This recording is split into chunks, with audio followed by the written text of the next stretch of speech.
नारे तकबीर, नारे तकबीर, नारे तकबीर, नारे रिसालत, नारे रिसालत, नारे रिसालत.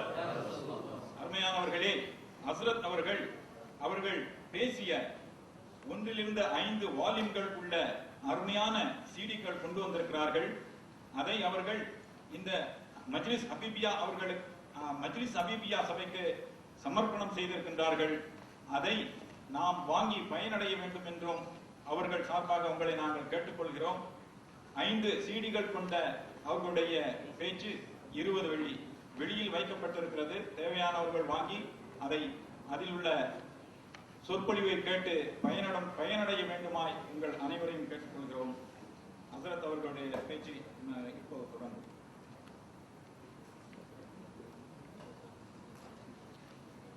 அஸ்ஸலாமு அலைக்கும் வரஹ்மத்துல்லாஹி வபரகாத்துஹு. 3:20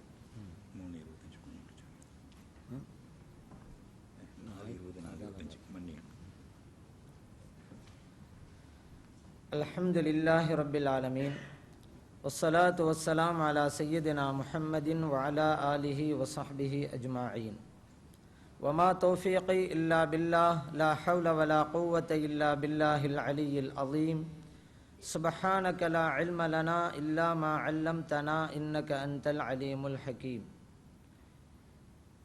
இப்புனிதமிக்க மாநாட்டிற்கு தங்களின் வருகையின் மூலம் பெருமையும் சிறப்பும் கூட்டிக் கொண்டிருக்கின்ற கண்ணியத்திற்குரிய ஷேகுமார்களே, மதிப்பிற்கும் மரியாதைக்கும் உரிய உலமா பெருமக்களே, இம்மாநாட்டிற்கு சிறப்பான ஏற்பாடு செய்திருக்கின்ற போற்றுதலுக்குரிய மஜ்லிஸ் ஹபீபியா சார்ந்த அன்பு சகோதரர்களே, அன்பார்ந்த பெரியோர்களே, இளைஞர்களே, தாய்மார்களே, புனிதமான இடத்தில் நம்மையெல்லாம் ஒன்று திரட்டி நல்லதை சொல்ல கேட்க வாய்ப்பளித்த எல்லாம் அல்ல இறைவனை போற்றி புகழ்ந்து எனதுரையை துவக்குகின்றேன்.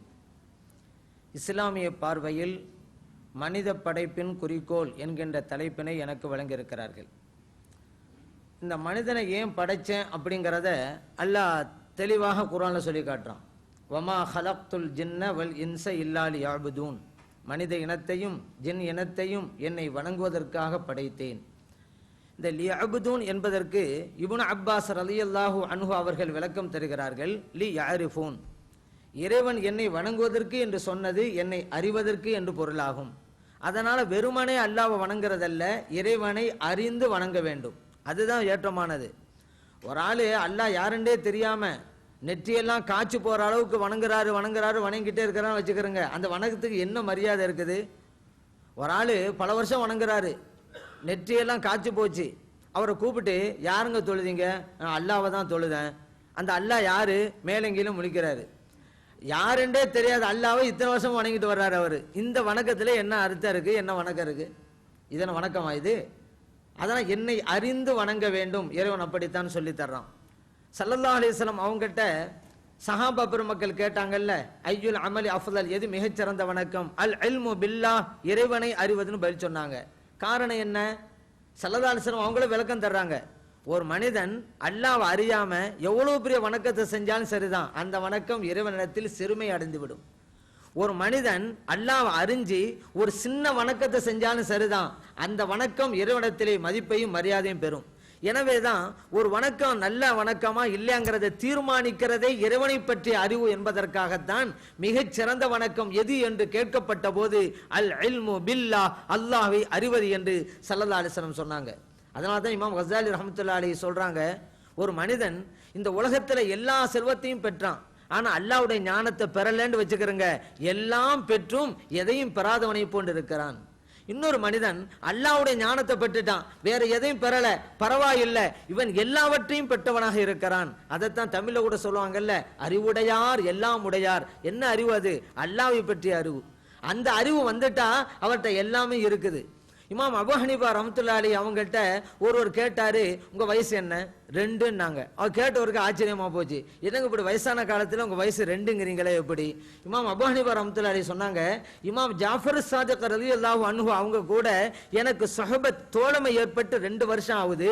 என்னுடைய வாழ்நாள்ல உண்மையான வயசாக அதைத்தான் கருதுறேன், அதனாலதான் நான் 2 வயசு அப்படின்னு சொன்னேன்னாங்க. அதனால தான் ஒரு மெஞ்ஞானி சொல்லி காட்டுகிறார்கள், என்றைக்கு நீங்க பிறந்தீங்களோ அன்றிலிருந்து உங்களுடைய வாழ்நாள் தொடங்கல. என்றைக்கு இறைவனை அறிய முற்படுகிறீர்களோ அன்றைக்குத்தான் உங்கள் வாழ்நாளே தொடங்குகிறது அப்படின்னு சொன்னாங்க.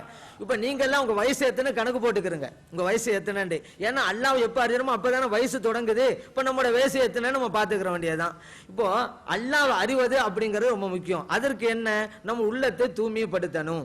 உள்ளத்தை தூய்மைப்படுத்தினா என்ன, இந்த இதயத்தை வெளியில எடுத்து நெஞ்ச கீறி இதயத்தை வெளியே எடுத்து சோப்பு போட்டு கழுவி உள்ளுக்கு வைக்கிறதா, அப்படிலாம் கிடையாதுங்க. இறைவனை அறியணும். அப்ப நான் என்கின்ற அகந்தையையும் ஆணவத்தையும் அகற்றி எறிய வேண்டும். அதுதான் உள்ளத்தை தூய்மைப்படுத்துறது. உள்ளத்தை தூய்மைப்படுத்துறது எவ்வளவு முக்கியம் தெரியுமா? திருத்தூதரை அனுப்பி வைத்தது அதுக்குண்டாண்ட அல்லாஹ் தஆலா சொல்றான், ரசூலம் மின்ஹும் யத்லு அலைஹிம் ஆயாத்திஹி வ யுஸக்கீஹிம், மக்களின் உள்ளங்களை தூய்மைப்படுத்துவதற்குத்தான் எனது திருத்தூதரையே நான் அனுப்பி வைத்தேன் அல்லாஹ் தஆலா சொல்றான். இதே நீங்க புரிஞ்சுக்கலாம் எவ்வளவு முக்கியம். அது மட்டும் இல்லைங்க, குர்ஆன்ல அல்லாஹ் தஆலா ஏதாவது சொல்றதா இருந்தா அது முக்கியங்கிற காட்டுறதுக்கு சத்தியமிட்டு சொல்லுவான். ஒரு சத்தியம் விட்டு ஒரு விஷயத்த சொல்லுவான். அது ஒரு சத்தியம் இருக்குது, 2 சத்தியம் 3 சத்தியம் இப்படி எல்லாம் செஞ்சுட்டு விஷயத்த சொல்லுவான். அல்லாஹ்க்கு அப்படி ஒரு வழக்கம் இருக்குது. ஆனா உங்களுக்கு எல்லாம் தெரியும், வஷம்சு வதுஹாஹா அப்படிங்கிற அத்தியாயத்துல அதுல பாருங்க, தொடர்ந்து அல்லாஹ் தஆலா சத்தியம் விட்டுக்கிட்டே போறான். வஷம்சி வதுஹாஹா, சூரியன் மீது சத்தியமாக, லுஹா நேரத்தின் மீது சத்தியமாக, வல்கமரி இதா தலாஹா, சந்திரன் மீது சத்தியமாக, வன்னஹார் இதா ஜல்லாஹா, பகலின் மீது சத்தியமாக, வல்லைலி இதா யக்ஷாஹா, இரவின் மீது சத்தியமாக, வஸ்ஸமாய் வமா பனாஹா, வானத்தின் சத்தியமாக, வல்லருளி வமா தஹாஹா, பூமியின் மீது சத்தியமாக. இப்படி சத்தியம் சத்தியம் சொல்லிட்டே போறான். எத்தனை தெரியுமா? ஏறத்தாழ 11 சத்தியங்களை அல்லாஹ் தஆலா இந்த அத்தியாயத்துல செய்யறான். அல்லாஹ் தஆலா ஒரு சத்தியம் 2 சத்தியம் 3 சத்தியம் இப்படித்தான் பார்த்திருக்கிறோம். இந்த அத்தியாயத்தில் எனக்கு 11 சத்தியங்கள். குர்ஆனிலே வேறு எந்த ஒரு இடத்திலும் இத்தனை சத்தியங்களை இறைவன் செய்ததே கிடையாது. அப்படின்னா பாத்துக்கிறங்க, 11 சத்தியங்கள் அப்படின்னு சொன்னா மிக மிக முக்கியமான விஷயத்தை தான் அல்லாஹ் சொல்ல போறான். அப்ப என்னதான் சொல்ல போறான் அப்படின்னு பார்த்தா, இந்த 11 சத்தியம் முடிஞ்ச உடனே அல்லாஹ் சொன்ன என்ன தெரியுமா? கத் அஃப்லஹ மன் ஸக்காஹா வ கத் ஹாப மன் தஸ்ஸாஹா. யார் உள்ளத்தை தூய்மைப்படுத்தினாரோ அவர் வெற்றி கண்டார், யார் உள்ளத்தை மாசுபடுத்தினாரோ அவர் தோல்வி கண்டார் என்பதை சொல்வதற்குத்தான் இத்தனை சத்தியங்கள். வேற எதை சொல்வதற்கும் இத்தனை சத்தியங்களை இறைவன் செய்ததே இல்லை. அப்படிங்கிறது புரிஞ்சு உள்ளத்தை தூய்மைப்படுத்துறது எவ்வளவு முக்கியம் சொல்லி. அப்ப நான் ஏற்கனவே சொன்ன உள்ளத்தை தூய்மைப்படுத்துன்னு சொன்னா நான் என்கின்ற அகந்தையை அகற்றி எறிய வேண்டும். தமிழ்ல கூட சொல்லுவாங்க, நான் மறையை கற்றவன் ஞானி இல்லை, தன்னுள் நான் மறைய கற்றுக்கொண்டவனே ஞானி. நான் 4 மறைகளையும் வேதங்களையெல்லாம் கரைச்சு குடிச்சவன்லாம் ஞானி ஆயிர முடியாது, மேலேற முடியாது. நான் என்கின்ற ஆணவத்தையும் மமதையையும் அகந்தையையும் தன்னுள் மறைத்துக் கொள்வதற்கு எவன் கற்றுக்கொள்கிறானோ அவன் தான் உண்மையான ஞானிம்பாங்க. அந்த உள்ளத்தை தூய்மைப்படுத்துகின்ற போது இறைவனை அறிவது அப்படிங்கிறது மிக எளிதாக நமக்கு கிடைக்குது. இந்த நான்ங்கிற உணர்வு இருக்கிற வரைக்கும் எனதுங்கிற உறவு கர்வம், பொறாமை, தற்பெருமை எல்லாம் அதனால தான் இருந்துகிட்டு இருக்கு. ஒரு மனிதன் நான் ஒண்ணுமில்ல நினைச்சிட்டா உண்மையில அங்கே தான் அவன் உயர் பெற்றுக்கிட்டே இருக்கிறான். அப்படிதான் பெரியவங்க எல்லாம் உயர் பெற்றாங்க. சாதாரணமா பாருங்க, இப்ப தராசு இருக்குன்னு வச்சுக்கிறீங்களேன், 2 தட்டு இருக்கு. எந்த தட்டுல பொருள் இருக்குதோ அந்த தட்டு கீழே கிடக்கு. எந்த பொருளும் இல்லாத வெறும் தட்டு தான் மேல நிக்குது. அப்ப நம்ம எப்படி இருக்கணும்? நம்ம பணிவாக இருக்கும் பொழுது உண்மையிலேயே நாம் உயர்ந்தவர்களாக இருக்கிறோம். அதுதான் உண்மை. அதே போல ஒரு மரத்தை பாருங்க, மரத்துல பல கிளைகள் இருக்கு. எந்த கிளையில கனிகள் காய்த்து குலுங்குகின்றதோ அந்த கிளை அப்படியே கீழே தாழ்ந்து நிக்குது. ஆனா எந்த கனியுமே இல்லாத வெறும் கிளை தான் அப்படி நிமிர்ந்துகிட்டு இருக்குது. இப்ப பாருங்க, நாம் பணிவா இருக்கும் பொழுது உண்மையிலேயே நம்ம உயர்றோம். அஹமது கபீர் ரிஃபாயி ரஹ்மத்துல்லாஹி அலைஹி அவங்க சொல்றாங்க, பூசணி கொடியை பாருங்கள், தன்னை தாழ்த்தி கொண்டது, நிமிர்ந்து நிக்கல, தன்னை தாழ்த்தி அப்படி மண்ணோட மண்ணாக பறந்துகிட்டே போகுது. அப்படி தன்னை தாழ்த்தி கொண்டதால் அந்த பூசணிக்காயினுடைய அந்த சுமையை இறைவன் அந்த கொடியை சுமக்க வைக்காமல் மண்ணை சுமக்க வைத்து விட்டான். பாருங்க, அதான் சுமந்துகிட்டு எவ்வளவு பெரிய காய், அந்த கொடி சுமக்கல, மண்ணு சுமந்துகிட்டு இருக்கு. ஏன் தெரியுமா? அது தன்னை தாழ்த்துக்கிடுச்சு. தென்னை மரத்தை பாருங்க நிமிர்ந்து நிக்குது, பனை மரத்தை பாருங்க நிமிர்ந்து நிக்குது. அதனால அண்ணன் என்ன செஞ்சான்? அதனுடைய சுமைகளை அதையும் சுமக்க வச்சிட்டான். நல்ல சுமை, மட்டையை சுமக்கணும், தேங்காய் சுமக்கணும், சுமக்க வச்சு நிமிர்ந்து நிற்கிறனால நம்மை நாம் தாழ்த்து கொள்ளுகின்ற போது இறைவன் நம்ம உயர்த்துகிறான். அந்த தாழ்வு தான் வேணும். ஈசா அலைஹிஸ்ஸலாம் அவர்கள் தண்ணிக்கு மேல நடந்து போவாங்க. எப்படிங்க உங்களால நடந்து போக முடியுது? எல்லாம் ஆச்சரியமா கேட்டாங்க. அவங்க சொன்னாங்க, அமைதியா, என் உள்ளத்துல வெயிட் இல்லையே அப்படின்னாங்க. ஏன்னா வெயிட்டான பொருள் தானே கீழே போகும், லேசான போல மேல மிதக்கும். என்னுடைய உள்ளத்துல வெயிட் இல்லை, அதனால மேல தண்ணி மேல நடந்து போக முடியுங்கிறாங்க ஈசா அலைஹிஸ்ஸலாம் அவர்கள். அப்படிப்பட்ட ஒரு உள்ளதமான உள்ளம் அமைந்து விடுகின்ற போது அல்லாஹ்வை நம்ம அறிகிறோம். இப்ப ஆன்மீகம் அப்படிங்கிறது ஏன் ஏன் அவசியம் அப்படின்னு சில பேர் கேட்பாங்க. ரொம்ப பெரிய ஆராய்ச்சியான பண்ண தேவையில்லை. குர்ஆனை முழுமையாக ஒரு ஆள் விளங்கின பிறகுதான் அந்த உலகத்தை விட்டு நான் போவேன் அவனு முடிவுக்கு வந்தாரு வைங்களேன், அவருக்கு நிச்சயமாக ஆன்மீகம் தேவை. இல்லைன்னு சொன்னா, ஆன்மீகத்தில் ஈடுபடன்னு சொன்னா, குர்ஆனில் சில வசனங்களாகவே இருக்கும், இவருக்கு ஒண்ணுமே புரியாது, இந்த உலகத்துன்னு போயிடுவாரு. இப்படி ஒரு நிலைமை எந்த ஒரு மூமினுக்கு ஏற்படலாமாங்க? உதாரணத்துக்கு பாருங்களேன், அல்லாஹ் தஆலா குர்ஆன்ல சொல்றான், வஹுவ மஅக்கும் ஐனமா குன்தும், நீங்கள் எங்கிருந்தாலும் இறைவன் உங்கள் கூட இருக்கிறான். அப்படி நம்ம எல்லாம் சொல்லிக்கிட்டு தான் இருக்கிறோம். இந்த ஆன்மீகம்ங்கிறது உணர வைப்பது. ஏன்னா சொல்றது எல்லாம் சொல்லிட்டு இருக்காங்க, யாரு தான் சொல்லல, எல்லாம் தான் சொல்றாங்க அல்லாஹ் என் கூட தான் இருக்கிறான்னு சொல்லி. ஆன்மீகத்துக்கு வந்து விட்டால் வெறும் சொல்வதல்ல, உணர வைக்கிறார்கள் அல்லாஹ் கூட இருக்கான்னு சொல்லி. ஏன்னா சொல்வது வேறு, உணர்வது வேறு. இப்போ ஒரு ஆள் தப்பு செய்ய நினைக்கிறான், யாருமே நம்மளை பாத்திரக்கூடாது நினைக்கிறான், எல்லா பார்வையும் மறைச்சிட்டான், அப்பா யாருமே பார்க்கல, இனிமே தவறு செய்வனா முடிவுக்கு வர்றான். இவனை யாரு, அல்லாஹ் என் கூட தான் இருக்குன்னு சொல்லிட்டு இருந்தாலும் அப்ப வெறுமனே சொல்லிக்கிட்டு இருந்திருக்கிறான், உணரலன்னு தெரியுது. ஏன்னா உண்மையில உணர்ந்திருந்தா மக்களுடைய பார்வையை தானே நம்ம மறைச்சோம், நம் கூட இருக்கிற இறைவனுடைய பார்வையை நம்மால் மறைக்க முடிந்ததா யோசிச்சிருப்பான் அவன். அவன் யாருடைய பார்வை மறைச்சிடலாம், அல்லாஹ்வுடைய பார்வை மறைக்க முடியுமா? அப்ப யாரும் சொல்லிக்கிட்டு இருந்தா, இவன் அல்லாஹ் என் கூட தான் இருக்கிறான் இவன் சொல்லிக்கிட்டு தான் இருந்தான், மக்களோட பார்வை மட்டும் மறைச்சிட்டு தப்பு செய்ய ஆரம்பிச்சுட்டான். அதனால தான் நான் சொல்றாங்க, சொல்றதல்ல பெருசு, உணரணும். இப்ப உணர வைப்பது தான் ஆன்மீகம் அப்படிங்கிறது. அதனாலதான் ஆன்மீக பாதைக்கு வாங்க வாங்கன்னு நம்ம கூப்பிட்டுக்கிட்டு இருக்கோம். ஒரு ஆளு இந்த மலைக்கு மேல நடு உச்சிகளை நின்றுகிட்டு இருந்தான், கடுமையான இருட்டு, கால் இடர் கீழே விழுந்துட்டான். இனி அவ்வளவுதான், மேல இருந்து கீழே விழுந்தா என்ன கதை, இனி அவ்வளவுதான் அப்படி முடிவுக்கு வந்துட்டான். வந்துகிட்டே இருக்கும் பொழுது இடையில ஒரு கிளை இருந்துச்சு, பிடிச்சுக்கிட்டான். அப்பாடா இன்னும் கொஞ்சம் வாழ்நாள் நமக்கு பாக்கி இருக்கு அப்படின்னு கொஞ்சம் நம்பிக்கை நிக்கிறான். அப்ப உடனே அல்லாஹ் கூப்பிடுறான், யா அல்லாஹ் நீ தான் என்னை காப்பாத்தணும், இந்த நேரத்தில் உன்னை விட்டா வேற யாரு இருக்கிறது, ஏன்னா உண்மையில யாரும் இல்லையில, நடு நிசினாரா அந்த மலையில யாரு இருக்கிறா, அது இப்படி கேட்கறான். இப்ப அல்லாஹ் கேட்டான், உண்மையில நான் தான் உன்னை காப்பாத்தணும்னு நினைக்கிறியாப்பா அப்படின்னு கேட்டான். இதுல என்ன சந்தேகம் இருக்கு, நீ தான் இறைவனை காக்கணும், உன்னை விட்டா எனக்கு யாருமே இல்லை. அப்படியா? அல்லாஹ் சொன்னா, நீ பிடிச்சுக்கிறீல்ல அந்த கிளை, அதை அப்படியே விட்டுரு, நான் உன்னை காப்பாத்திடுறேன் அப்படின்னா. இவன் சொன்னா, என்ன பிடிச்சுக்கிறது விடுறதா, எனக்கு இருக்கிற ஒரே நம்பிக்கை அதானங்க, இப்ப அதை விட்டு நான் எங்க போறது அப்படிங்கிறான். இப்போ சொன்னது வேஸ்டா போச்சுல, அல்லாஹ் நீ தான் பாதுகாக்கணும், உன்னை விட்டா யாரும் இல்ல சொன்னான்ல. இப்ப அந்த சொல்லு வந்து ஒரு வெற்று வார்த்தை ஆகி போச்சு. கேவலம் அந்த மரக்கிளையை நம்பிய அளவிற்கு கூட அவனை படைத்த இறைவனை அந்த மனுஷன் நம்பல. அப்படின்னா என்ன அர்த்தம் இருக்கு? அப்படியே பிடிச்சுக்கிட்டே நிக்கிறான், விடவே இல்லையில. அடுத்த நாள் காலை விடியுது, கீழே பாக்குறான், அவன் காலுக்கும் தரைக்கும் ஒரு ஜான் தான் இருக்குது. அதான் அல்லாஹ் சொன்னான், டே கையை விடுறா பாதுகாக்கிறாங்கிறான். அவன் நம்பவே இல்லை. அதனாலதான் அவன் சொல்றது எதையுமே நல்ல அறிவார்ந்த அமைப்போட நம்ம சிந்திக்கணும் அப்படிங்கிறது. அதனால சொல்றதுங்கிறது வேற, உணருங்கிறது வேற. உணர வைப்பது தான் ஆன்மீகம். ஏன்னா நம்ம காலத்தை மக்களை பாருங்க, அறியாமையில நிறைய பேர் இருக்கிறாங்க, அறியாமையில போட்டி போட்டுட்டு இருக்கிறாங்க. நல்ல விஷயத்துல போட்டி போட்டா பரவாயில்ல. ஒரு ஆளு கள்ள நோட்டு அடிச்சான், அது 15 ரூபா நோட்டை போய் அடிச்சு போட்டான், தெல்ல தெரியாம. 15 ரூபா நோட்டு எங்க செல்லுமா, செல்லல, கடைக்கு போன செல்லல. கடைசி நினைச்சான், இங்க சிட்டியில இருக்கவங்களாம் விவரமா இருக்கிறாங்க, ஒரு கிராமத்து பக்கம் போவோம், அங்கதான் விவரம் எல்லாம் இருப்பான், கொடுத்து மாத்திலான்னு கிராமத்துக்கு போனான். அங்க ஒரு பெட்டி கடையை கொடுத்து சில்லறை வேணும்னா, அது அவன் பெட்டி கடைக்காரன் வாங்கி பார்த்து சொன்னான், சில்லறை தர்றேன், ஆனா 1 ரூபா எனக்கு கமிஷன் வேணும் அப்படின்னா. இந்த ஆள் பார்த்தான், சரி போனா போயிட்டு போது, கிடைச்சி வரைக்கும் அவன் தான் எடுத்துக்க அப்படின்னா. உள்ளுக்கு போயிட்டு வெளியே வந்து அந்த கடைக்காரன் 2 7 ரூபா நோட்டு தூக்கி கொடுத்தான். அப்பதான் தெரியும் இவனுக்கு அவன் பரவாயில்ல அப்படிங்கிற அளவுக்கு ஆகி போச்சு. ஒரு ஆளு தன்னுடைய மகனை கூப்பிட்டு சொல்றாரு, டே மூத்த மகனை கூப்பிட்டாரு, டே தம்பிக்கு 6ஆம் வகுப்பு கணக்கு புஸ்தகம் வாங்கிட்டு வாடான்னு அனுப்பி வச்சாரு. போனவன் திரும்பன்னு சொல்றான், வாப்பா 6ஆம் வகுப்பு கணக்கு புஸ்தகம் இல்லையா, அதனால 3ஆம் வகுப்பு கணக்கு புஸ்தகம் நான் 2 வாங்கிட்டு வந்துட்டான் அப்படின்னா. வாப்பாக்காரு சொன்னாரு, ஏன்டா அப்படி செஞ்ச, 2ஆம் வகுப்பு புஸ்தகம் 3 வாங்கிட்டு வரணும் அவரு சொல்றாரு. இப்படி இருந்தா என்னங்க ஆகுறது?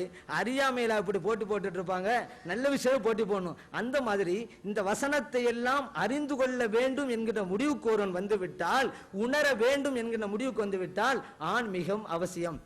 ஏன்னா ஆன்மீகம் இல்லாம எத்தனையோ வசனங்களுடைய கருத்தை புரிய முடியாது. இப்ப பாருங்க, அல்லாஹ் தஆலா சொல்றான், ஐனமா துவல்லு ஃபஸம்ம வஜ்ஹுல்லா, நீங்கள் எங்கு திரும்பினாலும் அங்கே அல்லாஹ் இருக்கிறான். இப்ப நீங்க எல்லாம் பாக்குறீங்க, என்ன பாக்குறீங்க, நான் உங்களை பாக்குறேன், மேல பார்த்தா கட்டணமும் விளக்கு இருக்கு, இங்க பார்த்தா மைக் இருக்கு.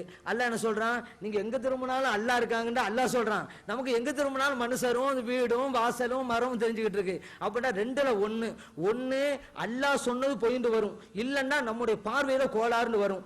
அல்லாஹ் தஆலா ஒரு காலம் பொய் சொல்ல மாட்டான் அப்படின்னு சொன்னால் கோளாறு நம்முடைய பார்வையில் இருக்கிறது. ஏன்னா அல்லாஹ் சொன்ன உண்மைதானே. அப்ப எங்க திரும்பினாலும் அல்லாஹ்வை பார்க்க வேண்டும். இந்த வசனத்தினுடைய பொருள் தெரிய வேண்டுமானால் ஆன்மீக பாதைக்கு வாங்க. இல்லைன்னு சொன்னா இந்த வசனத்துடைய அர்த்தம் தெரியாமலே இந்த உலகத்தை விட்டு போவீங்க. அப்படி ஒரு துப்பாக்கி நிலை எந்த ஒரு மூமினுக்கு வரலாமா? எவ்வளவு விஷயங்கள் இருக்குங்க. அதே போல ஒரு ஆள் சக்கராத்தால இருக்கன்னு வச்சுக்கிறோங்க, நம்ம எல்லாம் அப்படியே சுத்தி உட்கார்ந்துட்டு இருப்போம். அல்லாஹ் சொல்றான், ஃபலவுலா இதா பலகத்தில் ஹுல்கும் வ அன்தும் ஹீன இதின் தந்துரும். ஒரு ஆள் சக்கரத்தால இருக்கிறாரு, அவருடைய தொண்டை குழிக்கு உயிர் வந்துருச்சு. இந்த நேரத்தில் அவரை சுத்தி உட்கார்ந்துகிட்டு இருக்கிறீங்க, அந்த மையத்தை பார்த்துக்கிட்டு இருக்கிறீங்க.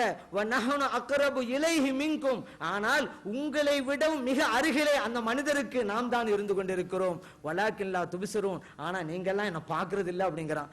எத்தனை சக்கராத்தால மக்களுக்கு பத்தி நம்ம உட்கார்ந்துட்டு இருப்போம். அல்லாஹ் சொல்றான்ல, உங்களோட பக்கத்துல நான் தான் இருக்கிறேன்னு சொல்லி. எத்தனை பேர் நம்ம எல்லாம் பார்த்திருக்கோம் அல்லாஹ்வை? அல்லாஹ் அந்த வசனத்தை சொல்றான்ல, நம்ம எல்லாம் பார்த்திருக்கோமா? அதான் பார்க்கணும் அப்படின்னு சொல்றது. அல்லாஹ் தஆலா குர்ஆன் சொல்றான், ஹுவல் அவ்வல், அவன் தான் முந்தியவன், வல் ஆஹிர் கடைசியானவன், வல் பாத்தின் அந்தரமானவன், வல் லாஹிர் வெளிப்படையானவன். இது அப்படியே நம்ம டிரான்ஸ்லேஷன்ல படிக்கிறோம். அல்லாஹ் முந்தியவன், ஆமா ஆமா அவன் தான் முந்தியவன். கடைசி, அவன் தான் கடைசி. அந்தரங்கமானவன், சரிதான், அவன் தான் வெளிரங்கமானவன். இது எத்தனை பேர் புரிஞ்சுங்க? வெளிரங்கமா இருப்பதும் அவன் தான் அப்படின்னு அல்லாஹ் குர்ஆன்ல சொல்றான். இது எப்படி புரியுறது? அதுக்கு தான் ஆன்மீக பாதைக்கு வாங்கங்கிறது. வரலன்னு வச்சுக்கிறங்க, இந்த வசனமா தான் இருக்கும். இது புரியாமலே இந்த உலகத்துக்கு போவீங்க. இது தேவையா ஒரு மனிதனுக்கு? அல்லாஹ்வை அறிஞ்சுக்கிட்டு வசனத்தை புரிஞ்சுக்கலங்க இந்த உலகத்தோடு போகணும். அதான மனித படைப்பின் குறிக்கோள். இறைவன் அறிய வேண்டும், இறைவனுடைய மொழியை அறிய வேண்டும். அது அறியாம இந்த உலகத்துல போனா என்ன விசேஷம் இருக்கு? சரி, அது மட்டுமே இப்படி இறைவன் சொன்ன இந்த வாசகங்களை எல்லாம் நாம் புரிவதாக இருந்தால் ஆன்மீக பாதைக்கு வாங்குகிறோம். சில பேர் சொல்லுவாங்க, அது என்ன ஆன்மீகம், அது என்ன தரீகத்து, ஷரியத்தான் அப்படிம்பாங்க. ஹதீஸை படித்தாலே ரெண்டு இருக்குன்னு அர்த்தம், ஆயத்துக்களை ஓதுனாலே ரெண்டு இருக்குன்னு அர்த்தம். ஏன்னா ஸல்லல்லாஹு அலைஹி வஸல்லம் அவங்களை அனுப்பினேன்னு அல்லாஹ் சொல்லும் பொழுது என்ன சொன்னா, ரசூல மின்ஹும், நான் ரசூல் அனுப்பி வச்சிருக்கிறேன், யத்லு அலைஹிம் ஆயாத்திஹி, என்னுடைய வசனங்களை எல்லாம் அந்த மக்களுக்கு ஓதி காண்பிப்பார்கள். வயுஸக்கீஹிம், அந்த மக்களுடைய உள்ளங்களை தூய்மைப்படுத்துவார்கள். ரெண்டு பாயிண்ட் அல்லாஹ் சொல்லிட்டான். எனது வசனங்களை ஓதி காட்டுவார்கள், ஷரியாத்து. மக்களுடைய உள்ளங்களை தூய்மைப்படுத்துவார்கள், தரீகத்து. அல்லாஹ் ரெண்டையும் சொல்லி இருக்கிறான்ல, குர்ஆன்ல தான் இருக்குது. என்ன ஷரியத்து தான் இருக்கு, தரீகத்து இல்ல அப்படிங்கிறது. சரி, ஸல்லல்லாஹு அலைஹி வஸல்லம் அவங்ககிட்ட ஜிப்ரீல் அலைஹிஸ்ஸலாம் ஒரு மனித உருவத்தில் வந்து கேள்வி கேட்கறாங்கல்ல, மல் இஸ்லாம், இஸ்லாம் என்றால் என்ன? ஸல்லல்லாஹு சொல்றாங்க, அன் தஷஹது அல்லா இலாஹ இல்லல்லாஹ் வ அன்ன முஹம்மது ரசூலுல்லாஹ், அல்லாஹ் ஒருவன், வணக்கத்திற்குரியவன் அப்படின்னு சாட்சி சொல்லணும். முஹம்மது ஸல்லல்லாஹு அலைஹி வஸல்லம் அல்லாஹ்வுடைய திருத்தூதராக இருக்கிறார்கள் சாட்சி சொல்லணும். அப்புறம் வந்து துகீம ஸலாத்த, நீங்க தொழுகை நிலைநாட்டணும். அப்படியே வருது, தசும ரமலான, ரமலான் மாதத்தை நோன்பு வைக்கணும், சக்காத்து கொடுக்கணும், ஹஜ்ஜை நிறைவேற்றணும், அவ்வளவு சொல்லி முடிக்கிறாங்க. அதுக்கு அடுத்தது அவங்க கேட்கறாங்க, மல் ஈமான், ஈமான்டா என்ன? அவங்க சொல்றாங்க, அன் தூமின பில்லாஹி வ மலாயிகத்திஹி வ குதுபின்னு சொல்றாங்க. அல்லாஹ்வையும் ரசூலையும் மலக்குமார்களையும் வேதங்களையும் ஒப்புக்கொள்றது. அதுக்கு அடுத்து கேட்கறாங்க, மல் இஹ்சான், இஹ்சான் என்றால் என்ன? அப்ப ஸல்லல்லாஹு அலைஹி வஸல்லம் சொல்றாங்க, அன் தஅபுதல்லாஹ கஅன்னக தராஹு, அல்லாஹ்வை நீங்கள் வணங்க வேண்டும் அந்த இறைவனை நீங்கள் பார்ப்பது போன்று. வயில் தக்குன் தராஹு ஃபஇன்னஹு யராக, நீங்கள் இறைவனை பார்க்காவிட்டாலும் அந்த இறைவன் உங்களை பார்த்து கொண்டுதான் இருக்கிறான், ஆகவே அவனை பார்ப்பது போன்று வணங்குங்கள் என்று ஸல்லல்லாஹு அலைஹி வஸல்லம் கொடுத்தாங்க.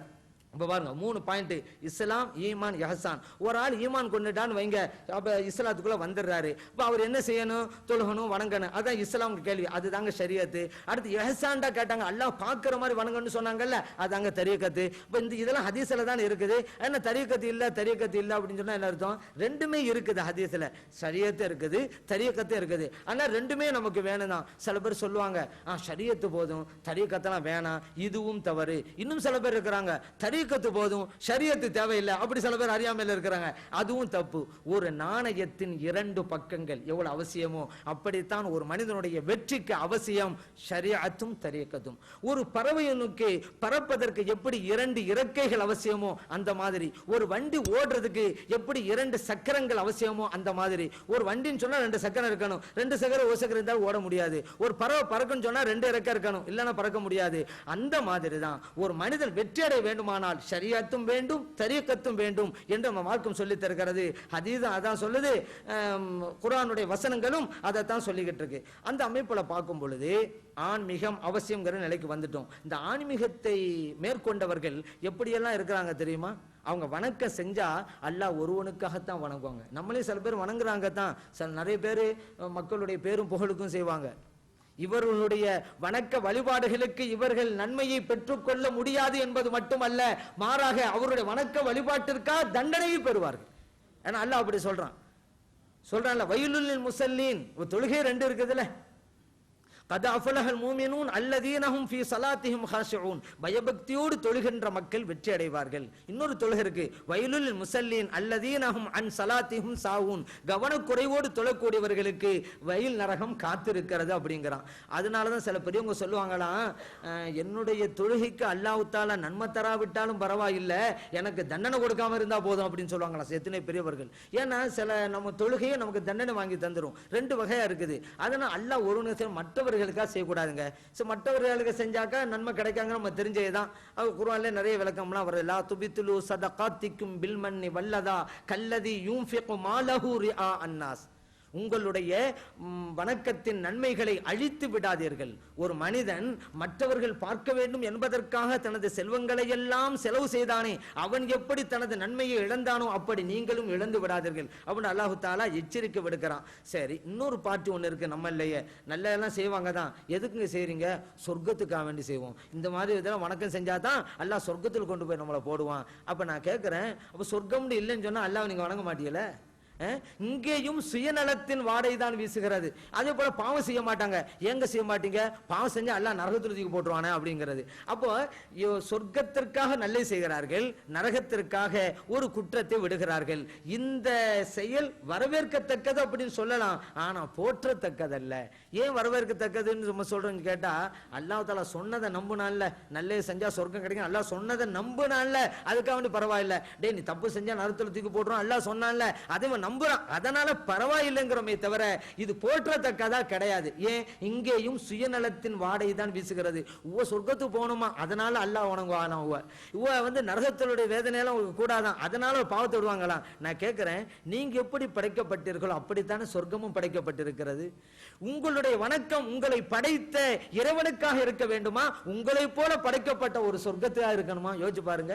நீங்க ஒரு பாவத்தை விடுறீங்கன்னு சொன்னா உங்களை படைத்த இறைவனை பயந்த அந்த பாவத்தை விட வேண்டுமா, உங்களை மாதிரி படைக்கப்பட்டிருக்கிற ஒரு நரகத்தை கண்டு பயந்து பாவத்தை விடணுமா? யோசிச்சு பாருங்க. அதனால இது ஒரு போற்றத்தக்கதல்ல அப்படின்னு சொல்ல முடியும். ஏன்னா சப்போஸ் சொர்க்கம் இல்லைன்னு வச்சுக்கிறேன், இருந்தாலும் அல்லாஹ் வணங்கவே மாட்டான்.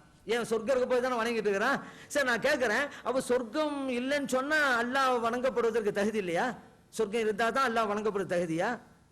அதனால இந்த இரண்டாவது நிலை போற்றத்தக்கதல்ல, இருந்தாலும் பரவாயில்லைன்னு சொல்லலாம், வரவேற்கத்தக்கது. குர்ஆன்ல சொன்னாங்க நம்பனா அப்படிங்கறதுனால.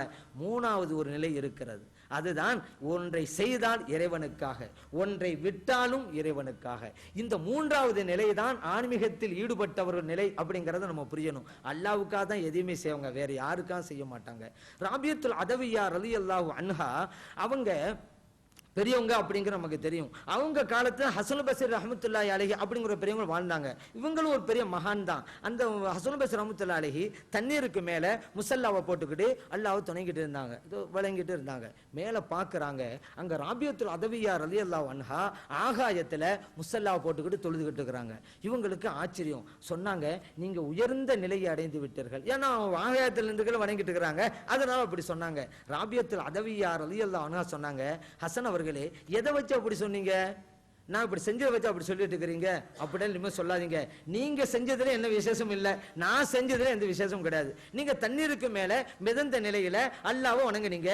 கேவலம் ஒரு மீன் தான் நான் செஞ்சுக்கிட்டு இருக்கு, மீனும் தான் இறைவனை துதிபாடி கொண்டிருக்கிறது. அல்லாஹ் குர்ஆன்ல சொல்றான், வய்யும் மின் ஷையின் இல்லா யுஸப்பிஹு பிஹம்திஹி, இந்த உலகத்தில் இருக்கிற எல்லா பொருளும் அல்லாஹ்வை வணங்கி கொண்டு தான் இருக்குது. மீனும் வணங்குது, மரமும் வணங்குது, ஈயும் வணங்குது, எல்லாம் வணங்கிட்டு தான் இருக்கு. அப்ப மீனும் தண்ணீரிலே மிதந்தபடி அல்லாஹ்வை வணங்குது, நீங்களும் தண்ணீர்ல மிதந்தபடி அல்லாஹ் வணங்குறீங்க. ஒரு மீன் செஞ்சதை தான் நீங்க செஞ்சிருக்கிறீங்க, அதுல என்ன விசேஷம் இருக்கு? சரி, இப்ப நான் செஞ்சதுதான் என்ன விசேஷம் இருக்கு? ஆகாயத்துல மிதந்தபடி அல்லாஹ் வணங்கணும்னு ஆச்சரியப்பட்டு போனீங்க. கேவலம் ஒரு ஈ அந்த வேலையை செய்யுத, ஒரு கொசு அந்த வேலை செய்யுத, ஈ ஆகாயத்திலே பறந்து திரிந்தபடி இருக்குது, அல்லாஹ் வணங்கிக்கிட்டு இருக்கு. நான் அந்த ஈ செய்யற வேலையை தானே செஞ்சேன். என்றைக்கு இறைவனுடைய ரிலா பொருத்தத்தை பெறுகிறேனோ அப்ப என்ன பார்த்து சொல்லுங்க, உயர்ந்த நிலையை அடைந்து விட்டீர்கள், நான் கபூல் செய்யறேன். அது வரைக்கும் நீங்க அப்படி சொல்லாதீங்க அப்படின்னாங்க. ஏன்னா அந்த பிரிவுடைய நிலை எல்லாம் இறைவன், இறைவனுடைய பொருத்தம், இறைவனுடைய சந்திப்பு அப்படித்தாங்க இருந்துச்சு. நீங்க குர்ஆன்ல நீங்க எடுத்து பாருங்க, எந்த ஒரு இடத்திலாவது நல்லடியார்கள் சொர்க்கத்திற்காக அமல் செய்வார்கள் தர முடியுமா? ஒரு வசனத்தை காட்டிருங்க பார்க்கலாம். நல்லது செஞ்சவங்களுக்கு நான் சொர்க்கம் கொடுப்பேன் அப்படின்னு நிறைய இடத்துல அல்லாஹ் தஆலா சொல்லி தர்றான். ஆனா நல்லவர்கள் சொர்க்கத்துக்காக அமல் செய்வாங்க ஒரு இடத்துலயும் சொல்ல கிடையாது. வேற எதுக்கான செய்வாங்க? இப்திகா மர்லாத்தில்லாஹ், அல்லாஹ்வுடைய பொருத்தத்தை நாடி நல்வணக்கம் செய்வார்கள். லிகா ரப்பிஹி, தனது ரப்பின் தரிசனத்தை விரும்பி நல்வணக்கத்தை செய்வார்கள். அப்படித்தான் சொல்றான். லி வஜ்ஹில்லா, இறைவனுடைய திருமுகத்திற்காக நல்வணக்கம் செய்வார்கள். அப்படி சொல்றானே தவிர ஒரு இடத்துல கூட சொர்க்கத்துக்காக செய்வாங்க சொல்ல. ஏன்னா நல்வணக்கம் செய்வதெல்லாம் நல்லோர்களுக்கு அடையாளம், அல்லாஹ் வேண்டும் அப்படிங்கிறது தான். ஈசா அலைஹிஸ்ஸலாம் நமக்கெல்லாம் தெரியும், ஒரு வனாந்தரத்தில் போய்கிட்டே இருக்கிறாங்க. கடுமையான மழை, ஒதுங்கிறதுக்கு இடமே கிடையாது. ஒரு தொலைவுல ஒரு குகையை பார்க்கறாங்க. கொஞ்சம் சந்தோஷம், சரி இந்த குகையில நுழைஞ்சுக்கலாம் அப்படின்னு சொல்லி குகைக்கு நெருங்குறாங்க. உள்ள பார்க்கறாங்க, குகைக்குள்ளே ஒரு சிங்கம் தூங்கி கொண்டிருக்கிறது. உள்ள போக முடியுமா? சரி, இன்னும் கொஞ்சம் தொலைவு அப்படியே நடந்து போயிட்டே இருக்கிறாங்க. வழியில ஒரு குடிசையை பார்க்கறாங்க. அப்பாடா அந்த குடிசையில நுழைஞ்சுக்கலாம் அப்படின்னு நினைக்கிறாங்க. கிட்ட போய் பார்க்கறாங்க, அந்த குடிசைக்குள்ளே ஒரு பெண்மணி உறங்கி கொண்டிருக்கிறாள். குடிசைக்குள்ள போக முடியுமா? இப்ப ஈசா அலைஹிஸ்ஸலாம் நினைக்கிறாங்க அந்த நேரத்துல, இந்த குடிசையை விட அந்த குகை எனக்கு எவ்வளவோ மேல், இந்த குடிசையை விட அந்த குகை எனக்கு எவ்வளவோ மேல். ஏன் தெரியுமா? அந்த குகைக்குள்ள நான் நுழைந்தா என்னுடைய உயிருக்குத்தான் ஆபத்து, இந்த குடிசைக்குள் நான் நுழைந்தாலோ எனது ஈமானுக்கு ஆபத்து அப்படின்னு சொன்னாங்க. அப்படி சொல்லிவிட்டு இன்னும் கொஞ்சம் தூரம் நடந்து போய்கிட்டே இருக்கிறாங்க. அப்போ அல்லாஹ்ட்ட முறையிடுறாங்க, இறைவனே யார் யாருக்கெல்லாமோ ஒதுங்க இடம் கொடுத்தேனே, என்னை இப்படி விட்டுட்டியா அப்படிங்கிறாங்க. அப்படின்னா என்ன அர்த்தம்? அந்த பெண்மணிக்கு கொடுத்தேன், அந்த சிங்கத்துக்கெல்லாம் இடம் கொடுத்துருக்கிற, என்னை இப்படி விட்டுட்டியான்னு அர்த்தம். அப்ப அல்லாஹ் சொன்னா, ஈசா அலைஹிஸ்ஸலாம் அவர்களே, அந்த சிங்கம் ஒதுங்க நான் குகையைத்தான் கொடுத்தேன், அந்த பெண்மணி ஒதுங்குவதற்கு நான் குடிசையைத்தான் கொடுத்தேன், ஆனால் நீங்கள் ஒதுங்குவதற்கு நான் என்னையே கொடுத்திருக்கிறேன் என்று இறைவன் சொன்ன போது ஈசா அலைஹிஸ்ஸலாம் அவர்கள் அடைந்த ஆனந்தத்திற்கும் மகிழ்ச்சிக்கும் அளவில்லை. ஏன்? தன்னுடைய வாழ்க்கையின் நோக்கம் நிறைவேறியது. அந்த அளவுக்கு அவங்க சந்தோஷப்பட்டாங்க. அல்லாஹ் மேல நம்ம மஹப்பத் வைக்கிறோம் அப்படின்னு சொன்னா நம்ம எந்த செயல் செஞ்சாலும் அல்லாஹ்வுக்காக செய்யணும். அதுதாங்க மஹப்பத்து. நம்ம மற்றவங்களுக்காக செஞ்சுக்கிட்டு அல்லாஹ் மேல மஹப்பத்து சொன்னா அது மஹப்பத்தா? மஹப்பத்துங்கிறது உண்மையானதா இருக்கணும். ஏன்னா சில பேர் மஹப்பத்தை தப்பா வழங்கிட்டு இருக்கிறாங்க. இப்படிதான் ஒரு கிளாஸ்ல வகுப்பாசர் உள்ளுக்கு போனாரு. உலக மேப்பு வரைபடத்தை காமிச்சு மாணவர்கிட்ட கேள்வி கேட்கிறார். ஒரு மாணவனை கூப்பிட்டாருங்க வாடாண்டு. அவன் பேரு கமால் பாச்சா. கமால் பாச்சா எங்க வா அப்படின்றாரு. வந்தான். இந்த மேப்புல அமெரிக்கா எங்க இருக்கு கண்டுபிடி அப்படின்றாரு. அங்கேருந்து வந்தான். இதுதான் சார் அமெரிக்கா அப்படின்னா. சரியா சொன்னான். போய் உட்கார்றா அப்படின்ட்டாரு. இன்னொரு மாணவனை எந்திரிக்க சொல்லி கேட்டாரு. அது வரலாற்று ரீதியான கேள்வி கேட்டாரு. அமெரிக்காவை கண்டுபிடித்தது யார்? அந்த மாணவன் அவசரமா எழுந்து சொன்னான், கமால் பாச்சா அப்படின்ட்டான். ஏன்னா இந்த கமால் பாச்சா தானே வந்து சொல்லிட்டு போனான். அவனை நினைச்சுக்கிட்டான் இவன். அடுத்து இன்னொரு மாணவன் எந்திரிக்க சொன்னாரு, நீங்க வாடா அப்படின்றாரு. இந்தியா எங்க இருக்கடா சொல்றா அப்படின்றாரு. அவன் சொல்லாவிட்டாலும் பரவாயில்ல, அழ ஆரம்பிச்சுட்டான். ஏன்டா அழுவுறேன்னு இவர் கேட்டாரு. என் உயிரே போனாலும் என் தாய்த்திரு நாட்டை காட்டி கொடுக்க மாட்டேன் சா அப்படின்னா. இதுவா பிரியம்? இப்படி பிரியத்துல பல வகை இருந்துகிட்டு இருக்கு. இந்த சின்ன பசங்க தான் அப்படிங்கறது இல்ல, பெரியவங்க அப்படி இருந்துகிட்டு இருக்கிறாங்க. நம்ம நாட்டுல நிதி அமைச்சகத்திலிருந்து ஒரு வெளியீடு வந்துச்சு, ஒரு செய்தி அறிக்கை. நம்ம நாடு உலக நாடுல இருந்து வாங்கிய கடன் தொகையில ஒவ்வொரு குடிமகனுடைய பங்கு 4000 ரூபாய். நம்மள ஒரு ஆள் பேப்பர்ல படிச்சாரு, உடனே 4000 ரூபாய் மணி ஆர்டர் அனுப்பி வச்சுட்டாரு நிதி அமைச்சகத்துக்கு. அதுல அவர் எழுதினாரு, நான் கடன்காரனா மோத்தா போக விரும்பல, இந்த 4000 ரூபாய்க்கு வாங்கிருங்க அப்படின்ட்டு. அவங்களும் ஆச்சரியப்பட்டு போனாங்க. பரவாயில்லையே, இப்படிப்பட்ட தேசப்பட்டு மிக்கவர்கள்லாம் நம்ம நாட்டில் இருக்கதானே செய்யறாங்க அப்படின்னு. ஆனா கடைசியில ஒரு வாசகம் எழுதியிருந்தாரு, அதுதான் தர்ம சங்கடமாய் போச்சு. அவர் எழுதியிருந்தாரு, இனிமேல் எந்த நாட்டிடமாவது நீங்கள் கடன் வாங்குவதாக இருந்தால் என்னை கேட்காமல் வாங்கக்கூடாது அப்படின்னு எழுதிவிட்டாரு.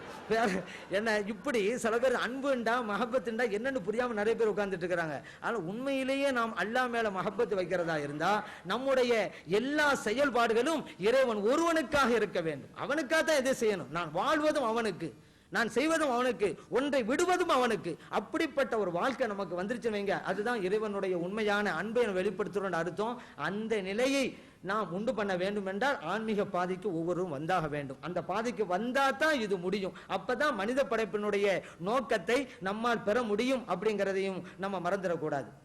அதே போல நம்ம இந்த பாதையில் வெற்றி பெற வேண்டுமானால் பொதுவாக பசித்திருத்தல், தனித்திருத்தல், விழித்திருத்தல் அப்படின்னு சொல்லுவாங்க. கௌசுல் ஆலம் ரலியல்லாஹு அன்ஹு அவர்கள் கூட கருக என்கின்ற கானகத்திற்கு சென்று தான் தவம் இருந்தார்கள். சில வருடங்கள் வெறும் பழங்களை உண்டார்கள், இன்னும் சில வருடங்கள் இலைகளையும் தலைகளையும், இன்னும் சில வருடங்கள் வெறும் தண்ணீரை மட்டும் அருந்திக் கொண்டு, இன்னும் சில வருடங்கள் எதையுமே சாப்பிடுறதில்ல, எதையுமே குடிக்கிறதில்ல. அப்படியெல்லாம் அவர்கள் தவம் இருந்துதான் உயர்ந்த நிலையை பெற்றார்கள். ஏன்னா ஆன்மீக பாதைக்கு வந்துட்டு அது ரொம்ப கட்டாயம். அதான் தமிழ்ல கூட சொல்லுவாங்க, பசித்திருத்தல், தனித்திருத்தல், விழித்திருத்தல், இந்த 3 பண்புகள் ஒரு மனிதன்ட்ட வந்தா உயர் பதவியை அடைந்து விடுவான் அப்படிங்கறத அந்த வார்த்தைகளுடைய முதல் சொல் அறிவிக்கிறது. பசித்திருத்தல் பானா, தனித்திருத்தல் தானா, விழித்திருத்தல் வீணா. இந்த 3ஐ கூட்டுங்க, பதவி வந்துடும். பதவி அப்படின்னா என்ன? இந்த 3 பண்புகள் ஒரு மனிதன் இருந்தால் பதவி கிடைக்கும் என்பதை இந்த 3 வார்த்தைகளின் முதல் எழுத்துக்கள் சுட்டி காட்டுகின்றன. அது ரொம்ப ரொம்ப அவசியம். இப்ப நம்மளாம் அப்படி இருக்கிறோமா? அப்படி ஒரு பயிற்சி மட்டும் வந்துருதா? ஆன்மீக பாதைக்கு வந்தா அந்த பயிற்சி வரும். இன்னொன்னு, ஆன்மீக பாதையிலையும் மேலே மேலே உயர உயரதான் இந்த பக்கம்லாம் ரொம்ப நிறைய வரும். ஆரம்பத்தில் கூட இப்படி வந்திருக்குன்னு சொல்ல முடியாது. இப்போ நம்ம பாருங்க, நம்மள நிறைய பேர் நல்லா சாப்பிட்றாங்க. ஆனா ஸல்லல்லாஹு என்ன சொன்னாங்க? வயிறுல 3ல் 1 பகுதியே சாப்பாட்டுக்கு, இன்னொரு பகுதி தண்ணீருக்கு, இன்னொரு பகுதி வெற்றிடமா விடுங்கன்னாங்க. அந்த மாதிரி செஞ்சுக்கிட்டு இருந்தா யாருக்கும் நோயே கிடையாதுங்க. ஆனா நம்மள எல்லாருக்குமே நோய் இருக்குது. காரணம் என்ன? ஸல்லல்லாஹு சொல்லி தர மாதிரி நம்ம செய்யல. ஆனா ஒண்ணு, ஸல்லல்லாஹு சொன்னாங்கல்ல 3ஆக பிரிக்கணும், அதை நம்ம செஞ்சுக்கிட்டு தான் இருக்கிறோம். 3ஆக பிரிச்சிடறோம், அதுல ஒண்ணும் பிரச்சனை கிடையாது. ஒண்ணு சாப்பாட்டுக்கு பிரிச்சிடறோம், இன்னொன்னு தண்ணீருக்கு, இன்னொன்னு எது தெரியுமில, மருந்து மாத்திரைகளுக்கு. அவ்வளவு மருந்து மாத்திரை சாப்பிடுறோம். இப்ப பாருங்க, ஒவ்வொரு அந்த காலத்துல பிரயாணம் போனாக்க இந்த ட்ரெஸ் எல்லாம் எடுத்து வச்சிருக்கீங்களா, சோப் எடுத்து வச்சிருக்கீங்களா? இப்பெல்லாம் அப்படி இல்ல, மருந்தராம மருந்து எடுத்து வை அப்படிங்கிறோம். ஏன்னா பயணத்து போனா மருந்து இல்லாம நம்ம போக முடியல. ஏன்? ஒரு பகுதியை வெற்றிடமா விடுங்கன்னு ஸல்லல்லாஹு சொன்னாங்கல்ல, அதை செய்யலங்கிறதுனால அந்த பகுதியை மருந்துக்கு ஒதுக்கக்கூடிய சூழ்நிலை நமக்கு வந்து போச்சு. ஏன் இப்படி இருக்கணும்? லுக்மான் அலைஹிஸ்ஸலாம் அவங்கள்ட்ட ஒரு ஆள் கேட்டாரு, எனக்கு வியாதியே வரக்கூடாது, ஒரு மருந்து தாங்க. லுக்மான் அலைஹிஸ்ஸலாம் சொன்னாங்க, பசித்த பின் சாப்பிடு, வயிறு நிரம்பும் முன் நிறுத்தி விடு. பசிக்காம சாப்பிடாத, பசித்து பண்ணி சாப்பிடு, வயிறு நிரம்புற வரைக்கும் சாப்பிட்டுக்கிட்டே இருக்காத, நீ வயிறு நிரம்புத்து முன்னா நிறுத்திடு, இப்படி செய், உனக்கு வியாதியே கிடையாது அப்படின்னாங்க. அந்த அமைப்பு நம்ம இருக்கணும். ஏன்னா இப்ப பள்ளிக்கூடத்துக்கு போங்களே, சாப்பாடை பத்தி தானே சொல்லிக் கொடுக்குறாங்க. சின்ன பிள்ளை உள்ளையே அப்படித்தானே இருக்குது. இப்போ நம்ம மெட்ரிகுலேஷன் ஸ்கூலுக்கு பிள்ளை அனுப்புறோம்ல, எப்படி சொல்லிக்கிறாங்க? ஏ ஃபார் ஆப்பிள், ஏன் வார்த்தையே கிடையாது, எடுக்கும் போது அந்த சாப்பாடை தான் சொல்லி கொடுக்கறது. ஏன் அப்படி செய்யணும்? அவன் அப்படிதான் படிக்கிறான். ஆனா இப்போ சார் வந்து ஆனான்னு எழுதினாரு, என்னடான்னு கேட்டார், ஆனான்டான். அப்புறம் ஆவண்ணாவை எழுதினாரு, சொல்றான்டாரு, ஆவண்ணா அப்படின்ட்டான். இப்படி எழுதிக்கிட்டே வர்றாரு. கடைசியில் அக்கண்ணா 3 புள்ளி போடுவோம்ல, இது என்னடாங்கிறாரு, 3 இட்லி சாருங்கிறான். அந்த 3 பார்த்த உடனே அவனுக்கு இட்லி ஆகும் வருது. ஏன்னா அவன் சாப்பாடுலேயே விவகாரம் பண்றதுனால. அப்போ நான் படிக்கிற காலத்திலே சாப்பாடு ஆகி போச்சு. சில பேர் நீங்க பாருங்க, எப்ப பார்த்தாலும் என்னமோ அல்லாஹ் தஆலா உங்களை படைச்சதே எப்படி சாப்பிட்றான்னு பாக்குறது மாதிரியே. அப்படி இல்லைங்க, நாம் படைக்கப்பட்டது இறைவனை வணங்குவதற்கு. வணங்க வேண்டுமானால் வாழ வேண்டும், வாழ வேண்டுமானால் உண்ண வேண்டும். அப்ப வாழ்றதுக்காக தான் நம்ம சாப்பிடணும். ஆனா சில பேர் சாப்பிட்றதுக்கானே வாழ்ந்துகிட்டு இருக்கிறாங்க. அப்படி ஏன் அப்படி இருக்கணும் அப்படிங்கிறேன். என்னமோ அல்லாஹ் தஆலா யார் எவ்வளவு சாப்பிட்றாங்கன்னு போட்டி வைக்கிற மாதிரியும், அதில் நான் வெற்றி பெறுங்கிற மாதிரி அப்படி நடந்துக்கிறாங்க. அப்படி இருக்கவே கூடாது. அப்போ இந்த சஹர் நேரத்தில் கூட பாருங்களேன், நம்மளாம் என்ன செய்வோம், நோன்பு வைக்கிறோம்ல, சஹர் நேரத்தில் பாருங்க நிறைய சாப்பிடுவாங்க. ஏங்க இவ்வளவு சாப்பிடுறீங்க? பகல்லாம் நான் பட்டினி கிடக்க போறேன்ல அப்படின்றாங்க. நோம்பு திறந்துருவாரு, சாப்பிடுவாரு நிறைய. ஏங்க இவ்வளவு சாப்பிடுறீங்க? பகல்லாம் பட்டினி கிடந்தேன்ல அப்படிங்கிறது. அவர் 2 வேளையும் சாப்பிடுறது இப்படிங்கிற. ஒரு ஆள் இப்படிதான் சஹர் நிறைய சாப்பிட்டுட்டாரு, திக்கு முக்காடி போச்சு. அவர் ஒரு ஆள் சொன்னாரு, விரலை விட்டு வாந்தி எடுங்க சரியா வந்துடும் அப்படின்னு சொன்னாரு. ஒரு ஆளு, ஏங்க விரலை விட்டு வாந்தி அறவுக்கு இருந்தாக்கா இன்னொரு வாழைப்பழத்தையும் சாப்பிட்டு இருப்பானே அப்படிங்கிறார் அவரு. இந்த அளவுக்கு சாப்பிடு, இப்படி எல்லாம் சாப்பிடக்கூடாது, அளவோடு சாப்பிடணும். அப்பதான் சிந்தனை வரும். அந்த சிந்தனை இறைவனை பற்றிய சிந்தனையாக இருக்கின்ற போது ஒரு மனிதன் படைக்கப்பட்ட இலட்சியத்தை அவன் அடைகிறான் அப்படிங்கிறத நாம் மறந்துவிடக்கூடாது.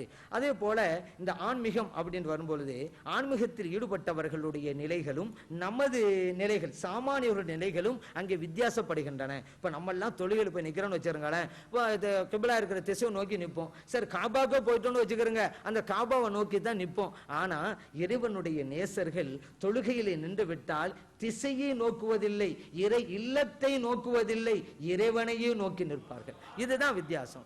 அதே போல நம்ம இந்த ஹஜ்ஜுக்கு போனவங்கெல்லாம் சஃபா மருவாவுக்கு மத்தியில் ஓடுவாங்கல்ல, சஃபாவிலேருந்து மருவா நோக்கி ஓடுவோம் நம்மெல்லாம் சாமானியர்கள். அதே மருவாவில் சஃபா நோக்கி. ஆனால் இறைவனுடைய நேசர்கள் சஃபாவிலிருந்து ஓடுகின்ற போது மருவாவை நோக்கி ஓட மாட்டார்கள், இறைவனையே நோக்கி ஓடிக்கொண்டிருப்பார்கள்.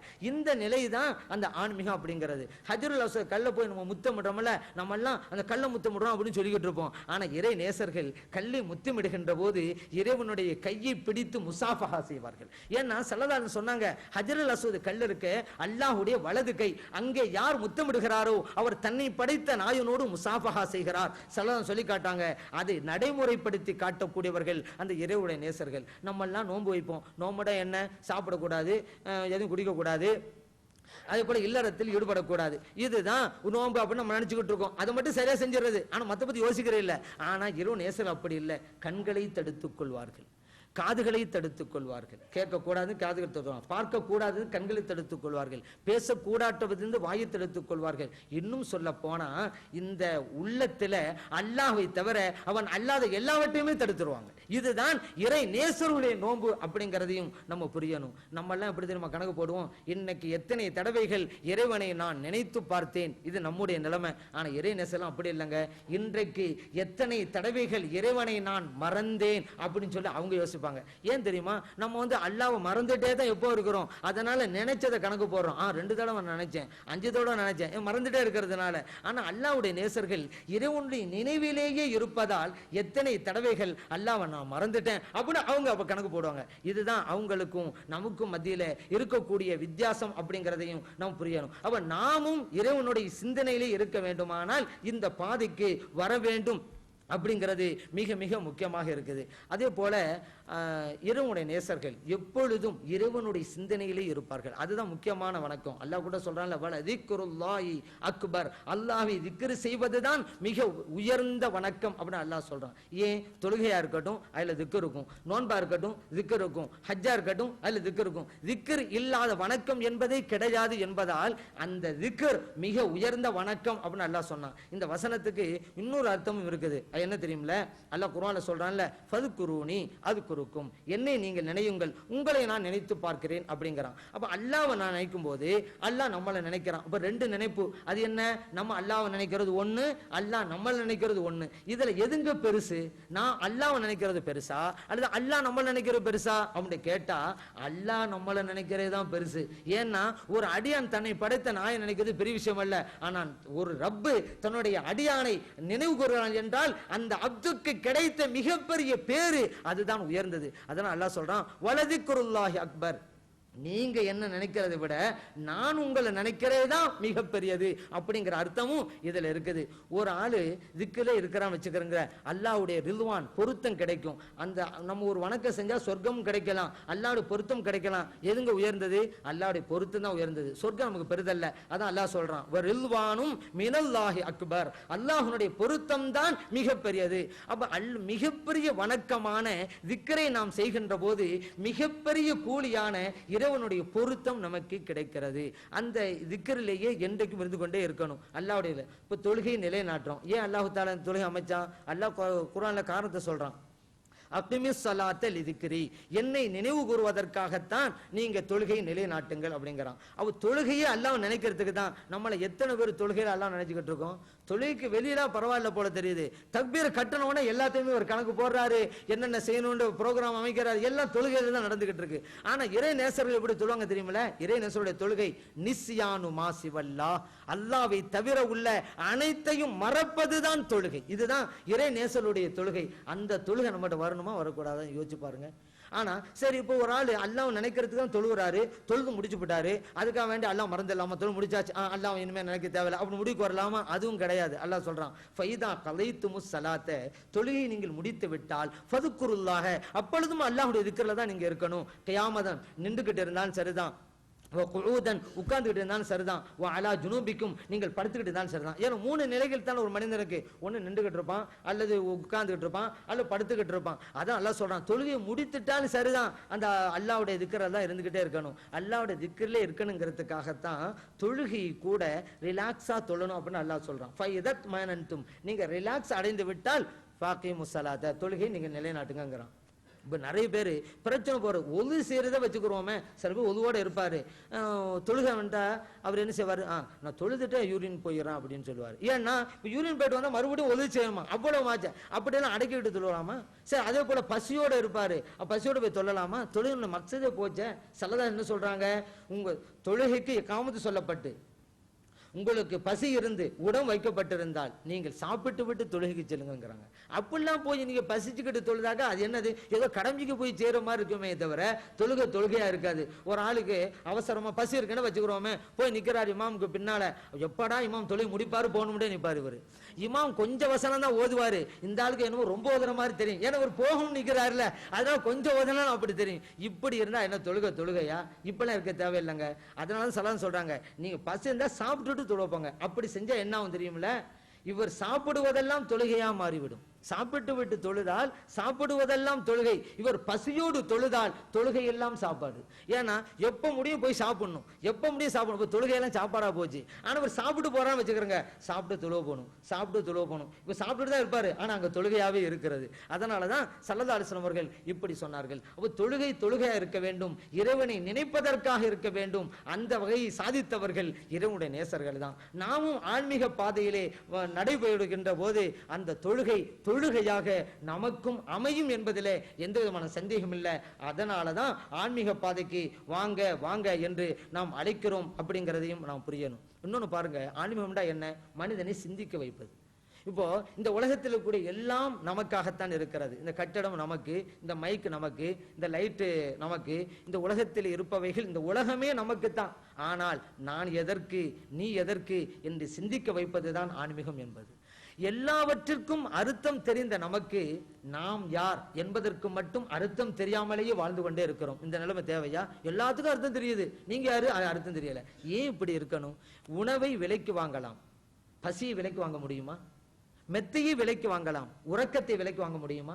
புத்தகத்தை விலைக்கு வாங்கலாம், அறிவை விலைக்கு வாங்க முடியுமா?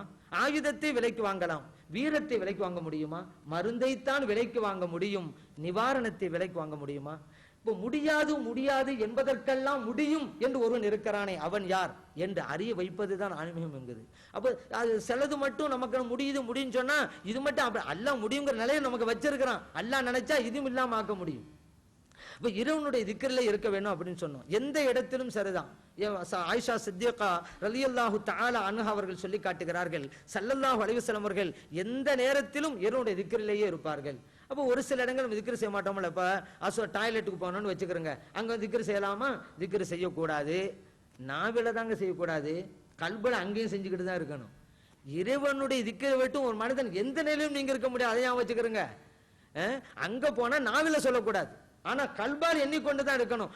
அசுத்தமான எடுத்தாச்சா மனசுல எப்படி நினைக்கிறது? இப்போ ஒரு ஆளுக்கு அங்க ரூஹு போகுதுன்னு வச்சுக்கிறோங்க, அல்லாஹ் நினைக்கலாமே ரூஹு போலாமாங்க? சரி, அது இருக்கட்டும். இவர் அல்லாஹ் அசுத்தமான இடத்தமாச்சே, அல்லாஹ் எப்படி அங்க கொண்டு போறேன்னு வச்சுக்கிட்டு டாய்லெட்டுக்கு வெளியே அல்லாஹ் நிப்பாட்டு வச்சுட்டு உள்ள போக முடியுமா? நான் கேட்கிறேன். அல்லாஹ் நீங்க வச்சுக்கிட்டு அல்லாஹ் வெளியே வச்சுட்டா இவர் எப்படிங்க உள்ள போவாரு? அன்னல் குவத்த லில்லாஹி ஜமீஆ, ஆற்றல் அனைத்தும் அல்லாஹ் ஒருவனுக்கு. இவர் நான் கையை காட்டுறேன் வைங்க, அல்லாஹ் தான் அசைக்க வைக்கிறான். நான் நடக்கிறேன்னு வைங்க, அல்லாஹ் தான் காலை தூக்க வைக்கிறான். அப்படி இருக்கும் பொழுது அல்லாஹ் வெளியே வச்சுவிட்டா இவர் கால் எடுத்து எப்படி உள்ளுக்க போக முடியும்? எப்படி உட்கார முடியும்? சரி, அதெல்லாம் இருக்கட்டும். இவருடைய அசுத்தத்தை வெளியே கொண்டு வர்றது யாரு? ஸல்லல்லாஹு அலைஹி வஸல்லம் சொன்னாங்க, வெளியே போயிட்டு வந்தோன்னா ஒரு துஆ சொல்லி தர்றாங்க, குஃப்ரானக் அல்ஹம்துலில்லாஹில்லதி அஸ்ஹப அன்னியல் அதா வஆஃபானி, அசுத்தங்களை வெளியேற்றி எனக்கு சோம் தந்த அல்லாஹ்விற்கு அனைத்து புகழும். இவர் அல்லாஹ் வெளியே வச்சு விட்டு போய் உட்கார்ந்தா போக முடியாது, அது ஒரு விஷயம். அப்ப அசுத்தத்தை வெளிக்கொண்டு வர்றது யாரு? அல்லாஹ் தான் வெளியே கொண்டு வந்துட்டு இருக்கான். இதுதாங்க தௌஹீதுங்கிறது. இந்த தௌஹீதை போதிக்க தான் ஸல்லல்லாஹு அலைஹி வஸல்லம். இப்ப தன்னுடைய சகோதரனுக்கு சாப்பாடு தருவாரு, ஸல்லல்லாஹு அலைஹி வஸல்லம் என்ன துஆ சொல்லி தர்றாங்க? அல்ஹம்துலில்லாஹில்லதி அத்அமனா, எனக்கு உணவளித்த அல்லாஹ்விற்கு அனைத்து புகழும். நமக்கு சோறு தந்த யாரு? சகோதரர் தந்திருப்பாரு, ஒரு ஃப்ரெண்ட்ஸ் தந்திருப்பாரு. துஆ என்ன சொல்றோம்? அல்லாஹ் எனக்கு உணவு தந்தான், அவனுக்கு அனைத்து புகழும். ஏன்? உண்மையிலேயே இறைவன் தான் எல்லாவற்றையும் செய்கிறான். அதுதான் தௌஹீது. இன்னைக்கு சில பேர் தௌஹீத்வாதிகள் பேரை வச்சுட்டு தௌஹீதுனால என்னன்னு தெரியாம உட்கார்ந்துட்டு இருக்காங்க. ஏன்னா உண்மையான தௌஹீது ஆன்மீகத்துல தான் இருக்குது. எல்லாம் அல்லாஹ் செய்யறான். அப்போ உள்ளுக்கு போனா திக்ர் இல்லாம இருப்போம். எப்படி இருப்போம்? நாவில கூறாம இருப்போம், கல்புல சொல்லி நினைச்சுதான் ஆகணும். அல்லாஹ் மறந்துட்டு எங்க இருக்க முடியாது அப்படிங்கிற வச்சுக்கிறங்க. இப்ப நாவில சொல்ல முடியாத ஒரு சூழ்நிலை ஏற்பட்டுச்சுல அந்த அசுத்தமான இடத்துல. அதனாலதான் வெளியே வந்த உடனே நம்ம என்ன துவா செய்யறோம்? ஸல்லல்லாஹு எந்த துவா சொல்லி தர்றாங்க? குஃப்ரானக, இறைவனே என்னை மன்னிப்பாயாக. என்னங்க தப்பு பண்ணிட்டு வர்றாரு? உள்ளுக்கு போய் மார்க்க அனுமதிச்சதை இறைவன் நியமித்த அமைத்த ஒரு நியதின் படிதான் உள்ளுக்கு போயிட்டு வர்றாரு. இவரை தப்பா செஞ்சுட்டாரு, பாவமா செஞ்சுட்டாரு. ஏன் வெளியே வந்த உடனே குஃப்ரானகன்னு ஏன் சொல்லணும்? இறைவனை என்னை மன்னிப்பான்னு ஏன் சொல்லணும்? ஏன் ஸல்லல்லாஹு துவா சொல்லி தர்றாங்க? காரணம் இருக்கிறது. இறைவனே, அந்த இடத்தில் இருந்தபோது என்னுடைய நாவினால் உன்னுடைய பெயரை சொல்ல முடியாமல் இருந்தேன், அதற்காக என்னை மன்னிப்பாயாக என்று ஸல்லல்லாஹு அலைஹி வஸல்லம் அவர்கள் இந்த துஆ நமக்கு சொல்லி தர்றாங்க. அப்ப இறைவனுடைய திக்ரிலே தான் ஒவ்வொரு மனிதனும் எல்லா கட்டத்திலும் இருந்துகிட்டு இருக்கணும் அப்படின்னு நமக்கு புரியுது. இப்ப இதுக்கு ஆன்மீகம் மிக மிக அவசியம் அப்படிங்கறத நம்ம புரிஞ்சுக்கணும். கண்ணு வலின்னு வருவான், அவனுக்கு அந்த நிலைமை தான். ஒரு ஆள் வந்தான், டாக்டர் என் காலில் முள்ளு குத்துருச்சுன்னா அவனுடைய சட்டையும் கலட்டி வாயில தர்மாமீட்டரை வச்சு உட்கார வச்சுட்டாங்க. வரிசையா உட்கார்ந்துகிட்டே இருக்கிறாங்க. இந்த ஆள் சொன்னான் பக்கத்துல ஆளை பார்த்து, என்னங்க இது அநியாயமா இருக்கு, காலில் முள்ளு குத்துருச்சுன்னு சொன்னேன், என்னை இப்படி உட்கார வச்சுட்டாங்களேன்ட்டு. அதுக்கு அந்த ஆள் சொன்னா, ஓ நிலைமை பரவாயில்லப்பா, நான் லெட்டர் கொடுக்க வந்த போஸ்ட் மேனு என்ன இப்படி உட்கார வச்சுட்டான் அப்படின்னா. ஏன்னா எல்லாருக்கும் ஒரே ட்ரீட்மெண்ட் அப்படிங்கிற மாதிரி.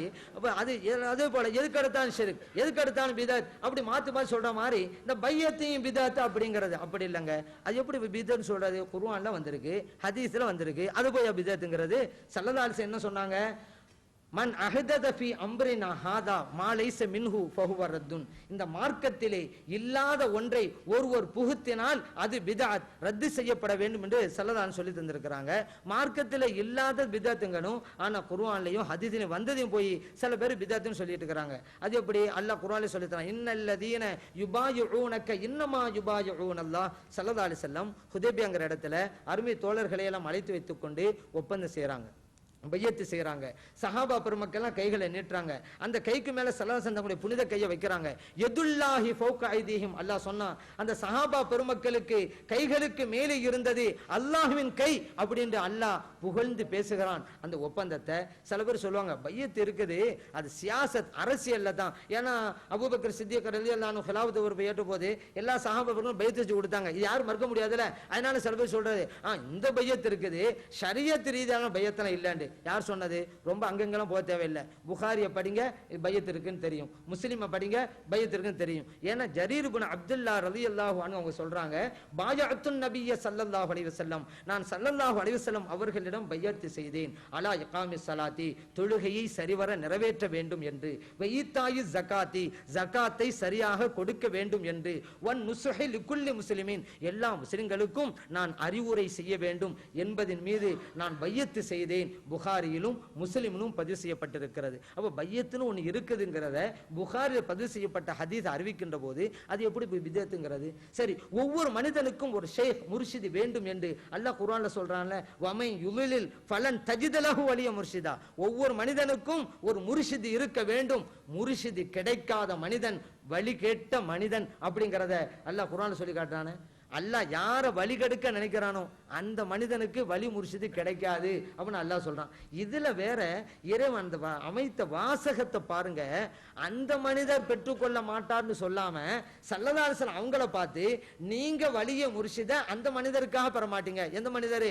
அல்லாஹ் யார வழி கெடுக்க நினைச்சிட்டானோ அந்த மனிதருக்கு ஸல்லல்லாஹு அலைஹி வஸல்லம் அவர்களே, நீங்கள் ஒரு வழி முர்ஷிது, நேர்வழி காட்டும் ஒரு செய்கை பெற மாட்டீர்கள் அப்படின்னு அல்லாஹ் சொல்றான். ஃபலன் யஜிதன்னு சொல்லலங்க. ஸல்லல்லாஹு அலைஹி வஸல்லம் அவங்கள பார்த்து ஃபலன் தஜித, நீங்க பெற மாட்டீங்கிறான். இங்கதான் நம்ம சிந்திச்சு பார்க்கணும். அந்த மனிதன் பெறமாட்டான்னு சொல்லலாம். ஸல்லல்லாஹு அலைஹி வஸல்லம் அவங்கள பார்த்து நீங்க அந்த மனிதனுக்காக பெற மாட்டீங்கன்னு ஏன் சொல்லணும் அப்படின்னு கேட்டா, இங்கே சரியான விடை நமக்கு கிடைக்கிறது. ஸல்லல்லாஹு அலைஹி வஸல்லம் அவர் மூலமாகத்தான் நமக்கு எல்லாத்தையுமே எல்லாம் தந்துகிட்டு இருக்கான். சில பேர் சொல்ற மாதிரி கல்வி மட்டும்தான் அவங்க மூலமா வந்துட்டு இருக்கு அப்படிங்கறது இல்லைங்க.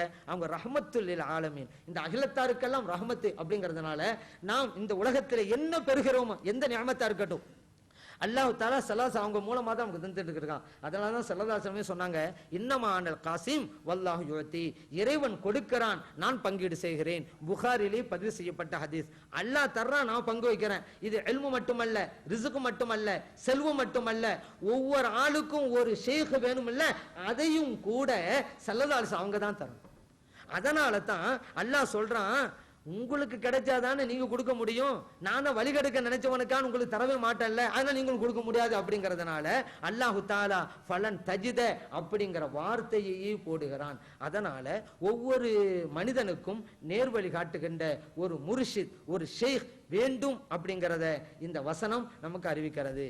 சில பேர் இருக்கிறாங்க, பையத்தை வாங்கணும்னு ஒரு முடிவுக்கு வந்திருப்பாங்க. ஆனா கொஞ்சம் காலம் போட்டும் அப்படின்னு சொல்லுவாங்க. ஏங்க கொஞ்சம் தள்ளி போடுறீங்க, பையத்து வாங்கிட்டா அந்த மாதிரி எல்லாம் இருக்கணும்ல அப்படிம்பாங்க. ஏன் அது வரைக்கும் தப்பு செஞ்சுக்கலாம? மார்க்கம் அப்படி அனுமதிக்குதா? ஒரு பையத்து வரைக்கும் நீங்க எவ்வளவு வேணாலும் தப்பு பண்ணுங்க, பையத்து வாங்கினாதான் கூடாது, மார்க்கம் அப்படி சொல்லுத?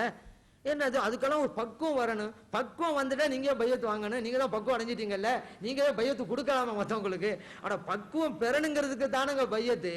ஒரு ஆள் நோயாளியா இருக்கிறான், அவனுக்கு போய் இந்த மருந்து சாப்பிடுப்பான்டா. இல்ல இல்ல எனக்கு சரியான பிறகு நான் மருந்து சாப்பிடுறேங்கிறேன். ஒன்னு நோய் போகத்தானப்பா மருந்து. ஒரு ஆள் தண்ணீர்ல இறங்க மாட்டேங்கிறான். ஏன்பா? நான் நீச்சல் பழகின பிறகுதான் தண்ணீருக்குள்ள இறங்குவேன். தண்ணீர்ல இறங்கினா தான் நீச்சலே பழக முடியும். அப்ப அதனால ஒவ்வொருவரும் அந்த ஷேக முர்ஷிதை நாம் பக்குவம் பெற வேண்டும் என்பதற்காகத்தான் அதை பெறோம். அப்படி என்ன செய்யறது? ஃபஸ் அல் பிஹி ஹபீரா, எல்லாத்தையும் வாங்கிட முடியுமா? ஒரு மனித நேயம் அப்படின்னு நம்ம சொல்றோம்ல, மனித நேயம் அப்படிங்கிற ரொம்ப முக்கியம் அப்படின்னு நம்ம சொல்றோம். ஏன்னா மனிதன் படைக்கப்பட்டது நோக்கம்னு வரும்பொழுது இறைவனை அறிதல் அப்படின்னு சொன்னோம்ல, அதே போல குன்தும் ஹைர உம்மத்தின் உஹ்ரிஜத்தில் இன்னாஸ், அல்லாஹ் குர்ஆன் சொல்றான், நீங்கள் சிறந்த சமுதாயமாக படைக்கப்பட்டிருக்கிறீர்கள் மக்களுக்கு சேவையாற்றுவதற்காக. அதுவும் மனித படைப்பு நோக்கம் தான். அல்லாஹ்வுக்கு தொண்டு செய்யணும்னு நினைக்கிறோம்ல, அல்லாஹ்வுக்கு எப்படி தொண்டு செய்யறது? அல்லாஹ்வோட அடியார்களுக்கு தொண்டு செய்யுங்க, அல்லாஹ்வுக்கு தொண்டு செஞ்ச மாதிரி. இறைவனுடைய அடியார்களுக்கு உதவி செஞ்சா அல்லாஹ்வுக்கு உதவி செஞ்ச மாதிரி. அப்படிப்பட்ட ஒரு அமைப்பு நமக்கு வரணும். வாழு வாழ விடு அப்படின்னு சொல்லுவாங்க. ஆனா இஸ்லாம் இன்னொன்றையும் சேர்க்கிறது. வாழு வாழ விடு என்பது மட்டுமல்ல, வாழ வை அப்படின்னு இஸ்லாம் சொல்லுது. ஏன்னா நீ வாழ்ந்துக்க, மத்தவன் வாழ்றதுக்கு நீ விட்டு அதுக்கு டிஸ்டர்ப் பண்ணாத, நீ பாட்டு அவன் பாட்டு வாழ குறுக்க நிக்காத, அதல்லங்க இஸ்லாம். அது மூணாவது ஒண்ணு இருக்கு, வாழ வை, அவனுக்கு தேவையானதை கொடுத்து வாழ வை அப்படிங்கிறது இஸ்லாம். அப்படி இருக்கணும். மற்றவர்கள் தியாகம் செய்யணும். சுடும் வரை சூரியன், சுற்றும் வரை பூமி, தியாகம் செய்கின்ற வரைதான் மனிதன். பிறருக்காக வாழ வேண்டும், அதுதான் முக்கியமானது. தியாகம் செய்யாம ஏதாவது பெற முடியுமா? ஒரு மரத்தை பெற வேண்டுமானால் ஒரு விதையை தியாகம் செய்ய வேண்டும். மண்ணுக்குள்ள ஒரு விதையை போட்டு புதைக்கணும், அதை தியாகம் செஞ்சாலும் மரம் கிடைக்கும். ஒரு விதையை எப்படிங்க இழக்கிறது? மரம் எப்படி கிடைக்கும்? சரி, ஒரு கட்டணம் வேண்டுமா? சில கற்களை மண்ணுக்குள் போட்டு புதைக்க வேண்டும், தியாகம் செய்யணும், அப்பதான் கட்டணம் கிடைக்கும். வேஸ்டா போத கற்கள்லாம் மண்ணுக்குள்ள, அப்படின்னா கட்டணம் எப்படி கிடைக்கும்? ஒன்றை தியாகம் செய்யுங்கள், அப்பொழுதுதான் நீங்கள் பெறுவீர்கள். அப்ப தியாகம் என்பது, மக்களுக்கு உழைப்பது என்பது மிக மிக அவசியமானது. தமிழ் கூட சொல்லுவாங்கல்ல, குனிந்து விதை விதைத்தால் தானே நிமிர்ந்து கனி பறிக்க முடியும். எந்த வேலையும் செய்ய மாட்டேன், எனக்கு நன்மை மட்டும் வேணும்டா எப்படி? அதனால பிறருக்கு சேவை ஆற்ற வேணும். சேவை என்று வருகின்ற போது நல்லவன் கெட்டவன் இந்த வித்தியாசமா பார்க்க தேவையில்லை. மேகத்தை பாருங்களேன், நல்லவன் கெட்டவன் பார்த்தா மழை பொழிஞ்சுக்கிட்டு இருக்கு. மண்ணை பாருங்க, நல்லவன் கெட்டவன் பார்த்தா தானியம் கொடுத்துக்கிட்டு இருக்கு. நல்லவனுக்குத்தான் மழை பெய்யும் முடிவு கட்டிஞ்சு வச்சுக்கணும். மேகம் நம்ம நிலைமையில என்ன ஆகுறது? நான் நல்லவங்களுக்கு தான் தானியம் கொடுப்பேன் அப்படி பூமி முடிவு எடுத்து தெரிஞ்சு வச்சுக்கிறேங்க, நம்ம நிலைமை என்ன ஆகுறது? அப்போ ஒரு மனிதன் மேகத்தை விட மண்ணை விட தரம் தாழ்ந்து போய்விட்டானா? ஒரு மரத்தை பாருங்கள், எல்லோருக்கும் நிழல் தருகிறதே. ஒரு நாள் கூட தண்ணீர் ஊற்றாதவனுக்கும் நிழல் தருகிறது மரம். அந்த மரத்தையே வெட்டி வீழ்த்துவேன் என்று கோடாரி சுமந்து வருகிறான், அவனுக்கும் நிழல் தருகிறது மரம். மரத்தை விடாம மனிதன் தரம் தாழ்ந்து போயிட்டான். மரம் பேசுது. ஷிபிலி ரஹ்மத்துல்லாஹி அலைஹி அவங்கள பார்த்து, யா ஷிபிலி குன் மிசிலி, ஷிபிலி அவர்களே என்ன போல நீங்க இருக்கணும். எப்படி? எருமூனனி பில் ஹஜார், மக்கள் என்னை கற்களால் அடிக்கிறார்கள், அருமீஹிம் பில் அஸ்மார், அந்த மக்களுக்கு பரிசாக நான் பழங்களை தருகிறேன். என்ன கல்லால் அடிக்கிறான் ஒருத்தன், அவனுக்கு நான் பழத்தை பரிசா தர்றேன். என்ன மாதிரி நீங்க இருக்கணும். அப்படின்னா என்ன அர்த்தம்? நமக்கு துன்பம் செய்தவனுக்கும் இன்பம் கொடுக்க வேண்டும், நமக்கு தீயது செய்தவனுக்கும் நல்லது செய்யணும். அதுதான் உயர்ந்த பண்பு. மனித படைப்பின் குறிக்கோள் அதுதான். இல்ல நல்லவங்களுக்கு தான் உதவி செய்வேன், அதுவும் அது தீயவனா அதுதான் செஞ்சுட்டு இருக்கான். அவன் யார் நல்லவன் நினைக்கிறானோ அவங்களை செஞ்சுக்கிட்டு தான் இருக்கான். அப்ப நல்லவனுக்கும் தீவனுக்கும் என்ன வித்தியாசம் இருக்குது? அதனால நீங்க அப்படி இருக்கவே கூடாது. இன்னொரு விஷயம், இப்ப நல்லவங்களுக்கு உதவி செஞ்சுக்கிட்டே இருக்கும்போது திடீர்னு நமக்கு ஏதாவது ஒண்ணு பண்ணிடுவாரு, உடனே ஒரு முடிவு எடுப்பாங்க, அந்த ஆளுக்கு நான் உதவி செஞ்சு தாங்க இருந்தேன், இந்த மாதிரி அந்த ஆள் பேசிவிட்டான், இனிமே நான் அப்படி உதவி செய்வேன் அப்படிம்பாரு. இந்த மாதிரி அவன் செஞ்சு விட்டான், இனிமே நான் அப்படி செய்வேன் அப்படிம்பாரு. அப்படி ஒரு வித்தியாசத்தை நீங்கள் காட்டக்கூடாது. அல்லாஹ் சொல்றான், அலா துஹிப்பூன அன் யக்ஃபிரல்லாஹு லக்கும். அல்லாஹ் ஒரு சிந்தனை கேள்வி எழுப்புகிறான். நீங்கள் குற்றம் இழைத்தால் இறைவன் உங்களை மன்னிக்க வேண்டும் என்று நீங்கள் விரும்பவில்லையா? அல்லாஹ் கேட்கிறான். அப்ப என்ன அர்த்தம்? நீங்க தப்பு செஞ்சா நான் மன்னிக்கணும் விரும்புறீங்களா இல்லையா? ஆமா விரும்புறீங்க. அப்ப உங்களுக்கு ஒரு ஆள் தப்பு செஞ்சா நீங்க மன்னிக்கணுமா இல்லையா? உங்களுக்கு யாரா தப்பு செஞ்சா நீங்க மன்னிக்க மாட்டீங்க, ஆனா நீங்க தப்பு செஞ்சா மட்டும் நான் மன்னிக்கணும். அது என்ன இரவு வழிபாத ரெட்டை அளவுகோல் என்ன?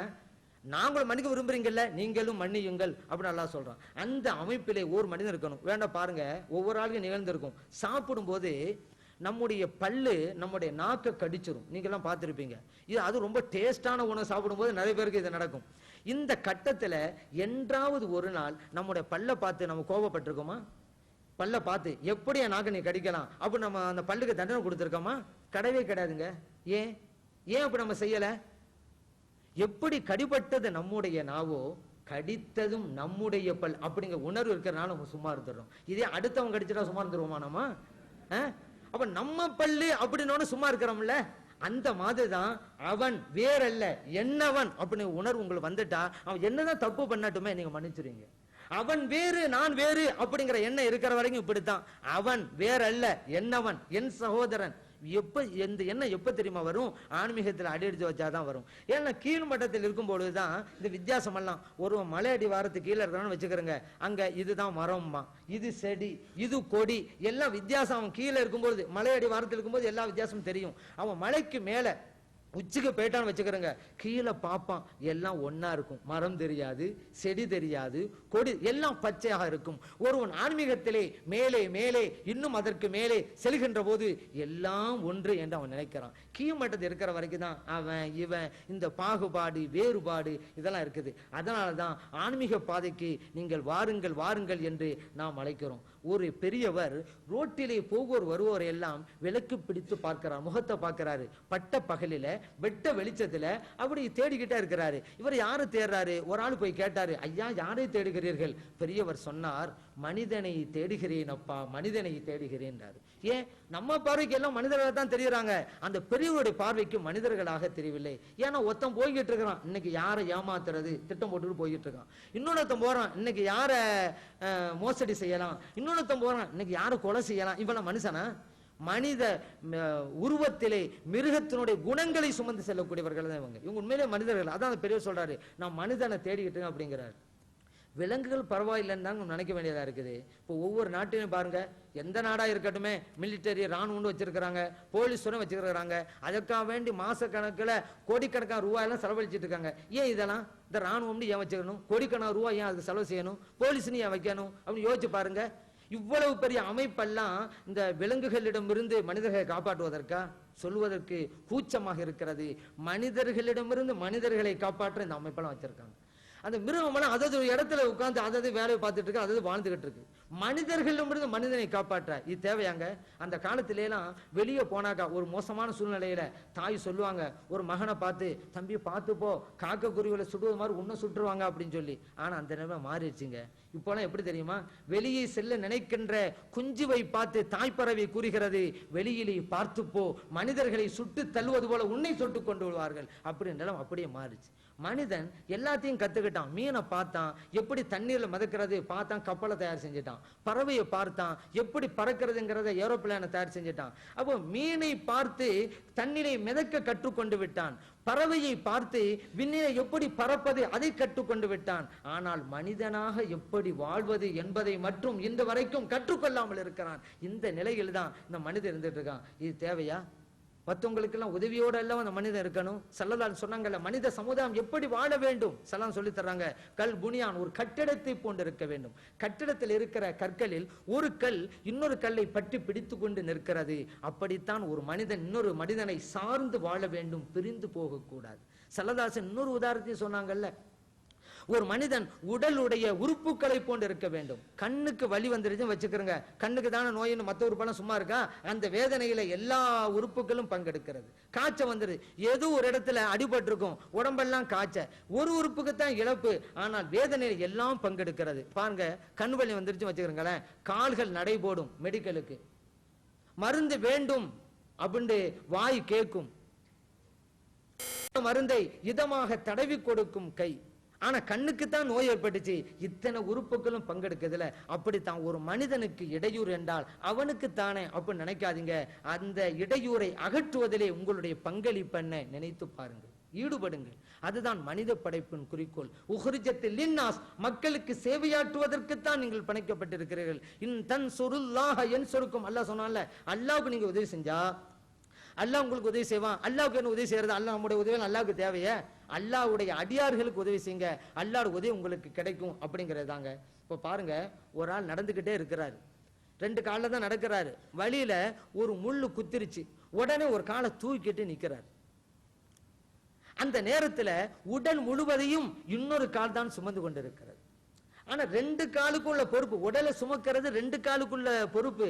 ஆனா அங்க ஒரு காலுக்கு முள்ளு குத்தின உடனே அந்த இன்னொரு கால் சொல்லுது, பரவாயில்லை, நீ சுமக்க வேண்டியதையும் சேர்த்து நான் ஒருவனை சுமக்கிறேன். ஒரு கால் தூக்கி சுமந்துகிட்டு இருக்கு, 2 கால் சுமக்க வேண்டிய உடம்பை. இப்படி இருக்கணும் மற்றவங்களுக்கு எப்படி உதவி செய்யறது அப்படிங்கிறது. ஆனா இப்போலாம் சில பேர் என்ன நினைக்கிறாங்க, அவங்க உதவி செய்யாவிட்டா எனக்கு பரவாயில்லை, எனக்கு உபத்திரம் செய்யாம இருந்தா போதும் அப்படின்னு சில பேர் வாழ்ந்துட்டு இருக்கிறாங்க. ஒரு ஆளு இந்த ரோட்ல போற வருவங்களுக்கெல்லாம் 7up தம்ஸ்அப் உடைச்சு கொடுத்துக்கிட்டே இருந்தார். ரொம்ப சந்தோஷமா இருந்தாரு. என்ன ரொம்ப சந்தோஷமா இருக்கிறாரு, அவர்கிட்ட போய் காரணம் கேட்டாரு, என்னப்பா ரொம்ப சந்தோஷம் மகிழ்ச்சியில இருக்கீங்க? அந்த ஆள் சொன்னா, என் பக்கத்து வீட்டுக்காரருக்கு லாட்டரி சீட்டுல பரிசு விழுந்திருக்கு அப்படின்னு. அவன், அதுக்கு நீ ஏன்டா இவ்வளவு சந்தோஷமா இருக்கிறேன்னு அவரு கேட்டாரு. அந்த சீட்டு காணாம போச்சான்னா அவன். இப்போ ஆனா லாட்டரி சீட்டு வாங்கக்கூடாது, சூதாட்டம் அது வேறு விஷயம். அடுத்த ஆளுக்கு இடைஞ்சேன்னு வந்தா இவனுக்கு அவ்வளவு சந்தோஷமா இருக்குது. இப்ப தர்ம சிந்தனை எத்தனை பேருக்கு இருக்கு? எல்லாம் கஞ்சர்களா உலோபிகளா தானே இருந்துகிட்டு இருக்கோம். ஒரு ஆள் மகனை கூப்பிட்டு சொன்னா, ஏத்து வீட்டுக்காரன் போய் கொஞ்சம் மம்மட்டி வாங்கிட்டு வாடா, வெட்டி கொடுத்துடலாம். போயிட்டு வந்து சொன்னா, வாப்பா அவர்கிட்ட மம்மட்டி எல்லாம் கிடையாதான் அப்படின்ட்டு. சரி பக்கத்து வீட்டுக்காரன் வாங்கிட்டு வாடான்ட்டாரு.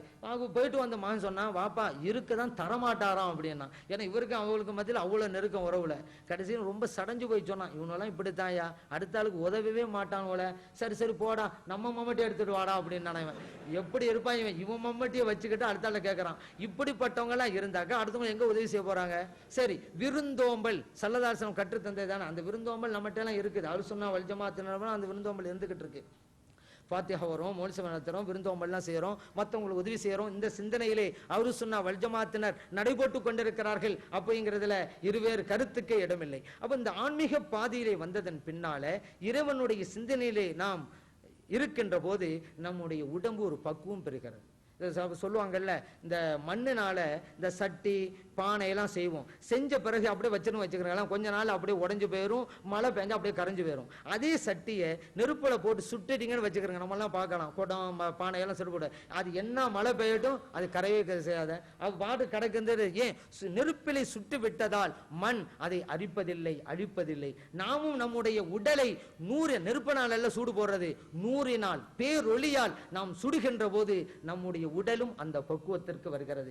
ஏன்னா லா இலாஹ இல்லல்லாஹ் முஹம்மது ரசூலுல்லாஹ் மிக பிரதமான திக்ரு. லா இலாஹ இல்லல்லாஹ்ல 12 எழுத்துக்கள், முஹம்மது ரசூலுல்லாஹ்ல 12 எழுத்துக்கள், மொத்தம் கூட்டினா 24. ஒரு நாளைக்கு 24 மணி நேரங்கள். ஒரு மனிதன் 24 மணி நேரமும் கலிமாவுடைய வாழ்க்கையை வாழ வேண்டும் என்கிறத கலிமாவுடைய எழுத்துக்கள் நமக்கு பாடம் சொல்லிக் கொண்டே இருக்கின்றன.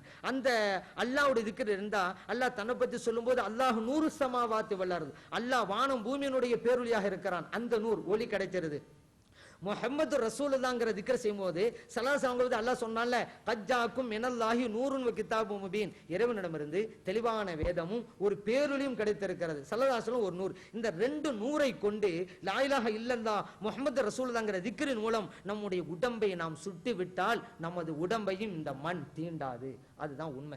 நபிமார்களுடைய உடலை மண் தீண்டுவதில்லை. ஸல்லல்லாஹு அலைஹி வஸல்லம் சொல்றாங்க, இன்னல்லாஹ ஹர்ரம அலல் அர்லி அன் தௌகுல் அஜ்சாதில் அம்பியா, நிச்சயமாக இறைவன் நபிமார்களின் புனித உடல்களை இந்த மண்ணுக்கு ஹராமாக்கி விட்டான் என்றார்களே. இப்னு மாஜாவிலே பதிவு செய்யப்பட்ட ஹதீஸ்.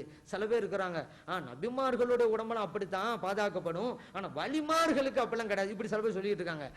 நாம சொல்றோம் அவங்களுக்கும் அப்படித்தான். இது நம்ம சொல்லல, புகாரில் பதிவு செய்யப்பட்ட ஹதீஸ்கள் பல சொல்லிக்கிட்டு இருக்கு. உதாரணத்துக்கு பாருங்க, ஜாபிர் பின் அப்துல்லா ரலியல்லாஹு அன்ஹு சொல்றாங்க, என் உஹத் யுத்தத்துல எனது தந்தையார் அப்துல்லா ரலியல்லாஹு அன்ஹு ஷஹீதாக்கப்பட்டாங்க. பல சஹாபா பெருமக்கள் ஷஹீதாக்கப்படுறாங்க. ஒவ்வொரு ஆளுக்கும் ஒரு கபரு தோன்றது சிரமங்கிறதுனால ஒரு கபருல 2 3 இப்படியாக நல்லடக்கம் செய்யப்பட்டார்கள். அந்த வகையில் எனது தந்தையார் அப்துல்லா ரலியல்லாஹு அன்ஹு அவர்கள் கூட இன்னொரு தோழரையும் சேர்த்து நல்லடக்கம் செய்யப்பட்டது. இது என்னுடைய உள்ளத்தை உறுத்திக்கிட்டே இருந்துச்சு. என்னதான் இருந்தாலும் நம்ம வாப்பாவை தனியா தான் அடக்கம் செய்யணும் அப்படிங்கிற என்ன இருந்துகிட்டே இருந்துச்சு. 6 மாதங்கள் கழித்து அந்த இடத்தை நான் தோண்டினேன். எனது தந்தையாருடைய உடலை பார்த்தேன். என்ன ஆச்சரியம்! எந்த சிதைவும் இல்லை, சேதாரமும் இல்லை. அப்பொழுது வைத்தால் எப்படி இருக்கும் அப்படி இருந்தது. புகாரிலே பதிவு செய்யப்பட்ட ஹதீஸ். 6 மாதங்கள் போச்சுங்க. ஆனா அப்துல்லா ரலியல்லாஹுடைய உடல் அப்படியே தான் இருக்குது. அவங்க நபியா சஹாபி தானே, அல்லாஹ்வுடைய நேசர் தானே. அல்லாஹ்வுடைய நேசரின் உடலையும் இறைவன் அப்படித்தான் பாதுகாக்கிறான். நாம் சொல்லல, புகாரில் புகாரில் பதிவு செய்யப்பட்ட ஹதீஸ் சொல்லுது. அதே போல வலீத் இப்னு அப்துல் மலிக் அவருடைய ஆட்சி காலம் ஸல்லல்லாஹு அலைஹி வஸல்லம் ரவுதா ஷரீஃப் அந்த சுற்றுச்சுவர்லாம் இடிஞ்சதுனால புனர் நிர்மாணம் செய்ய வேலை நடந்துகிட்டு இருக்கு. அப்போ குழிய தோன்றாங்க, ஒரு கால்பாதம் தெரிகிறது. எல்லோருக்கும் ஆச்சரியம், இது ஸல்லல்லாஹு அலைஹி வஸல்லம் கால்பாதமா இருக்குமோ அப்படிங்கிற பயம் கூட வருது. உர்வா ரலியல்லாஹு அன்ஹு அங்க வர்றாங்க, அந்த காலை பார்க்கறாங்க. சொன்னாங்க, அல்லாஹ் மீது ஆணையிட்டு கூறுகிறேன், இது ஹலரத் உமர் ரலியல்லாஹு அன்ஹு அவர்களுடைய கால்பாதம் அப்படின்னு சொன்னாங்க. இதுவும் புகாரில் தான் பதிவு செய்யப்பட்டிருக்கிறது. இப்ப நம்ம என்ன தெரியுமா யோசிக்கணும், உமர் ரலியல்லாஹு அன்ஹு இந்த உலகத்துக்கு போனது ஹிஜ்ரி 23, வலீத் இப்னு அப்துல் மலிக் ஆட்சி பொறுப்புல வர்றது ஹிஜ்ரி 86, 63 வருடங்கள் போயிருச்சு. ஆனா ஹலரத் உமர் ரலியல்லாஹு அன்ஹு அவர்களுடைய உடல் அப்படியே தான் இருக்கிறது. இதை நாம் சொல்லவில்லை, புகாரி சொல்லிக் கொண்டிருக்கிறது. புகாரி பதிவு செய்யப்பட்ட ஹதீஸ் இருக்கிறது. அப்ப உமர் ரலியல்லாஹு அன்ஹு நபியா? இல்லையே, சஹாபி, அல்லாஹ்வுடைய நேசர் தானே. அப்ப நபிக்கு மட்டுமல்ல இவருடைய நேசர்களுக்கும் இறைவன் இப்படி அமைப்பு தான் வச்சிருக்கிறான். அவர்களுடைய உடல்களை இந்த மண் தீண்டுவதில்லை, அவர்களும் ஹயாத்தான தான் இருக்கிறாங்க. ஸல்லல்லாஹு அலைஹி வஸல்லம் அவர்களும் மற்ற நபிமார்கள் எப்படி இருக்காங்க அப்படித்தான். ஆயிஷா சித்திகா ரலியல்லாஹு அன்ஹா ஸல்லல்லாஹு அலைஹி வஸல்லம் அவர்களுடைய ஜியாரத்துக்கு போறாங்க. அபூபக்கர் சித்திக் ரலியல்லாஹு அவங்களையும் ஜியாரத் செஞ்சுட்டு வர்றாங்க. சாதாரணமா போறாங்க, மத்தெல்லாம் கேட்கறாங்க, என்ன இப்படி போறீங்களே அப்படின்னு. ஆயிஷா சித்திகா ரலியல்லாஹு அன்ஹா என்ன தெரியுமா சொன்னாங்க, இன்னமா ஹுவ ஜௌஜி வ அபி, அங்க யார் இருக்கிறார், என்னை மணமுடித்த கணவர் இருக்கிறார்கள், என்னை ஈண்டெடுத்த தந்தையார் இருக்கிறார்கள், அதனால் நான் அப்படி போயிட்டு வர்றேன் அப்படின்னு சொல்லுவேன். ஃபலம்மா துஃபின உமர் ரலியல்லாஹு அன்ஹு, அங்கே உமர் ரலியல்லாஹு அன்ஹு அவர்கள் நல்லடக்கம் செய்யப்பட்டதன் பின்னால் ஃபவல்லாஹி அல்லாஹ் மீது ஆணையிட்டு கூறுகிறேன், மா தகல்துஹு இல்லா வ அன மஷ்தூதத்துன் அலைய சியாபி, எனது ஆடைகளை எல்லாம் நன்றாக அணிந்து கொண்டுதான் அங்கே செல்வேன். ஏன் தெரியுமா? காரணத்தை சொல்றாங்க, ஹயாஅம் மின் உமர், உமர் ரலியல்லாஹு அன்ஹு அவர்களுக்கு வெட்கப்பட்டு அப்படின்னு சொல்றாங்க. இது அஹ்மதிலே பதிவு செய்யப்பட்டிருக்கிறது. யோசிச்சு பாருங்க. அப்போ உமர் ரலியல்லாஹு வெட்கப்பட்டுக்கிட்டு நான் நல்லா ஆடை அணிஞ்சிட்டு போறேன்னா என்ன அர்த்தம்? மண்ணுக்குள்ள அவங்க இருந்தாலும் வெளியில யாரு வர்றாங்க, எப்படி இருக்கிறாங்க அப்படிங்கறதெல்லாம் அவங்க பார்க்கறாங்க. அப்படிங்கிற கொள்கை யாருடையது? ஆயிஷா சித்திகா ரலியல்லாஹு அன்ஹா அவங்களுடைய கொள்கை. அவங்க யார்கிட்ட இருந்து பாடம் படிச்சாங்க? ஸல்லல்லாஹு அலைஹி வஸல்லம் அவங்ககிட்ட இருந்து நேரடியாக பாடம் படிச்சாங்க. நம்முடைய கொள்கை அதுதாங்க. அவங்க எல்லாம் கபருக்குள்ள இருந்தாலும் கூட அவர்கள் ஹயாத்துல இருக்கிறார்கள். உமர் ரலியல்லாஹு ஹயாத்துல இல்லைன்னு வச்சுக்கிறங்க, வர்றது யாருன்னு அவங்கள எப்படி தெரியும்? இப்ப இவங்க உமர் ரலியல்லாஹு வெட்கப்பட்டு இப்படி போனீங்க சொல்லவே தேவையில்லையே. அப்ப ஹயாத்துல இருக்கிறான்னு தெரியுதுல, அதை தான் நம்ம சொல்றோம். அவங்க மறந்து போறோம். அதே போல ஸல்லல்லாஹு அலைஹி வஸல்லம் அவங்கள்ட்ட ஒரு சஹாபி சொல்றாங்கல்ல, நான் ஓரிடத்திலே தங்குவதற்கு கூடாரம் அடித்தேன், அந்த இடம் ஒரு கபருள்ள இடம், ஆனா எனக்கே தெரியாது கபர் இருக்குன்னு சொல்லி அடிச்சுட்டு உட்கார்ந்துட்டு இருக்கும் போது கபருக்குள்ளே இருந்து குர்ஆன் ஓதுகின்ற சத்தத்தை நான் கேட்டேன். தபாரக்கல்லதி பேது முழுக்க உங்களுக்கெல்லாம் தெரியும், 29 ஜுஸுடைய ஆரம்பம். அந்த சூரா முழுமையும் ஓதுவதை நான் இரு காதுகளால் கேட்டேன் அப்படின்னு அந்த சஹாபி சொல்லும் பொழுது ஸல்லல்லாஹு அலைஹி சொன்னாங்க, ஹியல் மனிஆ அல் முன்ஜியா, கபருக்குள்ளே இருப்பவர் கூட அந்த சூறாவை ஏன் தெரியுமா ஓதுகிறார்? அது நரக நெருப்பிலிருந்து தடுக்கக்கூடியது, ஈடேற்றத்தை கொடுக்கக்கூடியது, அந்த பவர் அதுக்கு இருக்குது அப்படின்னு சொன்னாங்க. இது திருமதியிலே பதிவு செய்யப்பட்டிருக்கிறது. அப்போ கபருக்குள்ளே இருக்கக்கூடியவங்க ஹயாத்தை இல்லைன்னு சொன்னா குர்ஆனை எப்படி ஓதிருப்பாங்க? சில பேர் சொல்றது, கபருக்குள்ளே இருக்கிற நல்லவங்க எல்லாம் தூங்கிக்கிட்டே இருப்பாங்க. ஏன்னா ஸல்லல்லாஹு அலைஹி சொல்லி இருக்கிறாங்க, நம் க நௌமத்தில் அருஸ், நல்லடியார்களுக்கு மலக்கள் சொல்லுவாங்க, மணமகன் உறங்குவது போன்று உறங்கு. அந்த ஹதீஸை வச்சுக்கிட்டு எல்லாம் தூங்கிக்கிட்டு இருப்பாங்க அப்படிங்கிறது. அதான் நான் கேட்கறது, அங்க தூங்குங்கன்னு சொன்னா என்ன அர்த்தம்? நீங்க சுகமா இருங்க, எந்த பிரச்சனை உங்களுக்கு இல்ல, மணமகன் எப்படி இருப்பாரோ அப்படி இருங்க. இலக்கிய நயத்தோடு சொல்லப்பட்ட வாசம் அது. அகன் தூங்கிட்டே இருப்பாங்கடா அர்த்தம். அப்படி தூங்கிட்டே இருந்தாலும் வச்சுக்கிறங்க. உமர் ரலியல்லாஹு வெட்கப்பட்டு நான் அப்படி போனா அவங்க எப்படி சொன்னாங்க? தூங்கிட்டே இருந்தாலும் வச்சுக்கிறங்க. கபருக்குள்ள இருந்தவர் தபாரக்கல்லதிங்கிற சூரா எப்படி ஓதுனாரு? தூங்கிட்டே ஓத முடியாத. சரி, அது மட்டுமா சலாம் சொல்றாங்கல்ல, நீங்க ஸலவாத் சொன்னா எனக்கு எடுத்து காட்டப்படுது, நீங்க சலாம் சொன்னா எனக்கு எடுத்து காட்ட சொன்னாங்கல்ல, ஸலவாத் தூங்கிட்டே இருந்தா எப்படி ஸலவாத் எடுத்து காட்டப்படும்? யோசிக்க வேணாமா? இப்ப ஸல்லல்லாஹு அலைஹி வஸல்லம் சொன்னாங்களே, நான் மியராஜ் இரவுல ராய் மரர்து பி மூசா அலைஹிஸ்ஸலாம் யுஸல்லி காயிமன் ஃபி கப்ரிஹி, மூசா அலைஹிஸ்ஸலாம் அவருடைய கபரை கடந்து சென்றேன், அவர்கள் கபரிலே நின்ற வண்ணம் தொழுது கொண்டிருந்தார்கள். இது முஸ்லிமிலே பதிவு செய்யப்பட்டிருக்கிறது. தூங்கிட்டே இருந்தா எப்படி அவங்க தொழுதுகிட்டு இருக்க முடியும்? இதெல்லாம் யோசிக்க வேணாமா? இதெல்லாம் ஹதீஸ் தானே. தூங்கிட்டே இருந்தான்னு சொன்னா இந்த ஹதீஸ் எல்லாம் மறுக்கிற ஒரு சூழ்நிலை ஏற்பட்டுரும். அதனாலதான் எதையுமே புரிய வேண்டிய முறைப்படி புரியணும். அப்படி புரியாதனாலதான் சில பேர் எல்லாம் முடிஞ்சு போச்சா அவ்வளவுதான் அப்படி சொல்லியிருக்காங்க. அப்படி இல்லைங்க, வசனத்தை ஹதீஸை முழுமையாக புரியுங்கள். ஏன்னா எழுத்து பிழை அப்படின்னு நம்ம திருத்தி கொடுத்துடலாம், பொருள் பிழை ஏற்பட்டா எப்படி திருத்தி கொடுக்க முடியும்? அது பெரிய நஷ்டத்தை எல்லாம் ஏற்படுத்தும். அதே போல ஒரு கிளாஸுக்கு ஆசிரியர் போறாரு. அவர் 2 பேர் மாணவர்கள் சண்டை பிடிச்சிட்டு இருந்தான். என்னடா உங்களுக்கு மத்தியில் தகராறு அப்படின்னு கேட்டாரு. தகராறு தான் சார் தகராறுன்னா. என்னடா சொல்றீங்க? இல்ல தகராறுல இருக்கிறாரா சின்ன ராவா பெரிய ராவா, அதான் சார் தகராறுன்னா. இப்ப இவர் 2 பேருமே சமாதானப்படுத்த நினைச்சுக்கிட்டு சொன்னாரு, இதுக்கு ஏன்டா போய் அடிச்சுக்கிறீங்க? சின்ன தகராறா இருந்தா சின்னரா, பெரிய தகராறா இருந்தா பெரியரா அப்படின்றாரு. இப்போ ஒரு மாணவன் கேட்டான், அப்படின்னா சுமாரான தகராறா இருந்தா எந்த ராசாலும் ஆடிட்டாரு. அப்ப இந்த எழுத்து பிழைகளை அதே போல பாருங்க, ஒருத்தன் கட்டுரையில 4 சொல்லி நானா போட்டான். அவனை கூப்பிட்டாரு ஆசிரியங்க, வாடா 2 சொல்லினா கேள்விப்பட்டிருக்கோம், 3 சொல்லினா கேள்விப்பட்டிருக்கோம், அதனால 4 சொல்லி நானா போட்டிருக்க. அவன் சொன்னான், ஏன் சார் தமிழ் வளரவே கூடாதா அப்படிங்கிறான். இவன் இந்த ரவுண்டா போட்டா வளர்த்தான் நினைச்சிட்டான். இப்படிப்பட்ட அறியாமையிலே இதெல்லாம் எழுத்து பிழைகள். ஒரு நாள் கூப்பிட்டு திருத்து கொடுத்துடலாம், ஆனா பொருள் பிழை ஏற்படலாமா? அர்த்தத்திலே தவறு ஏற்படலாமா?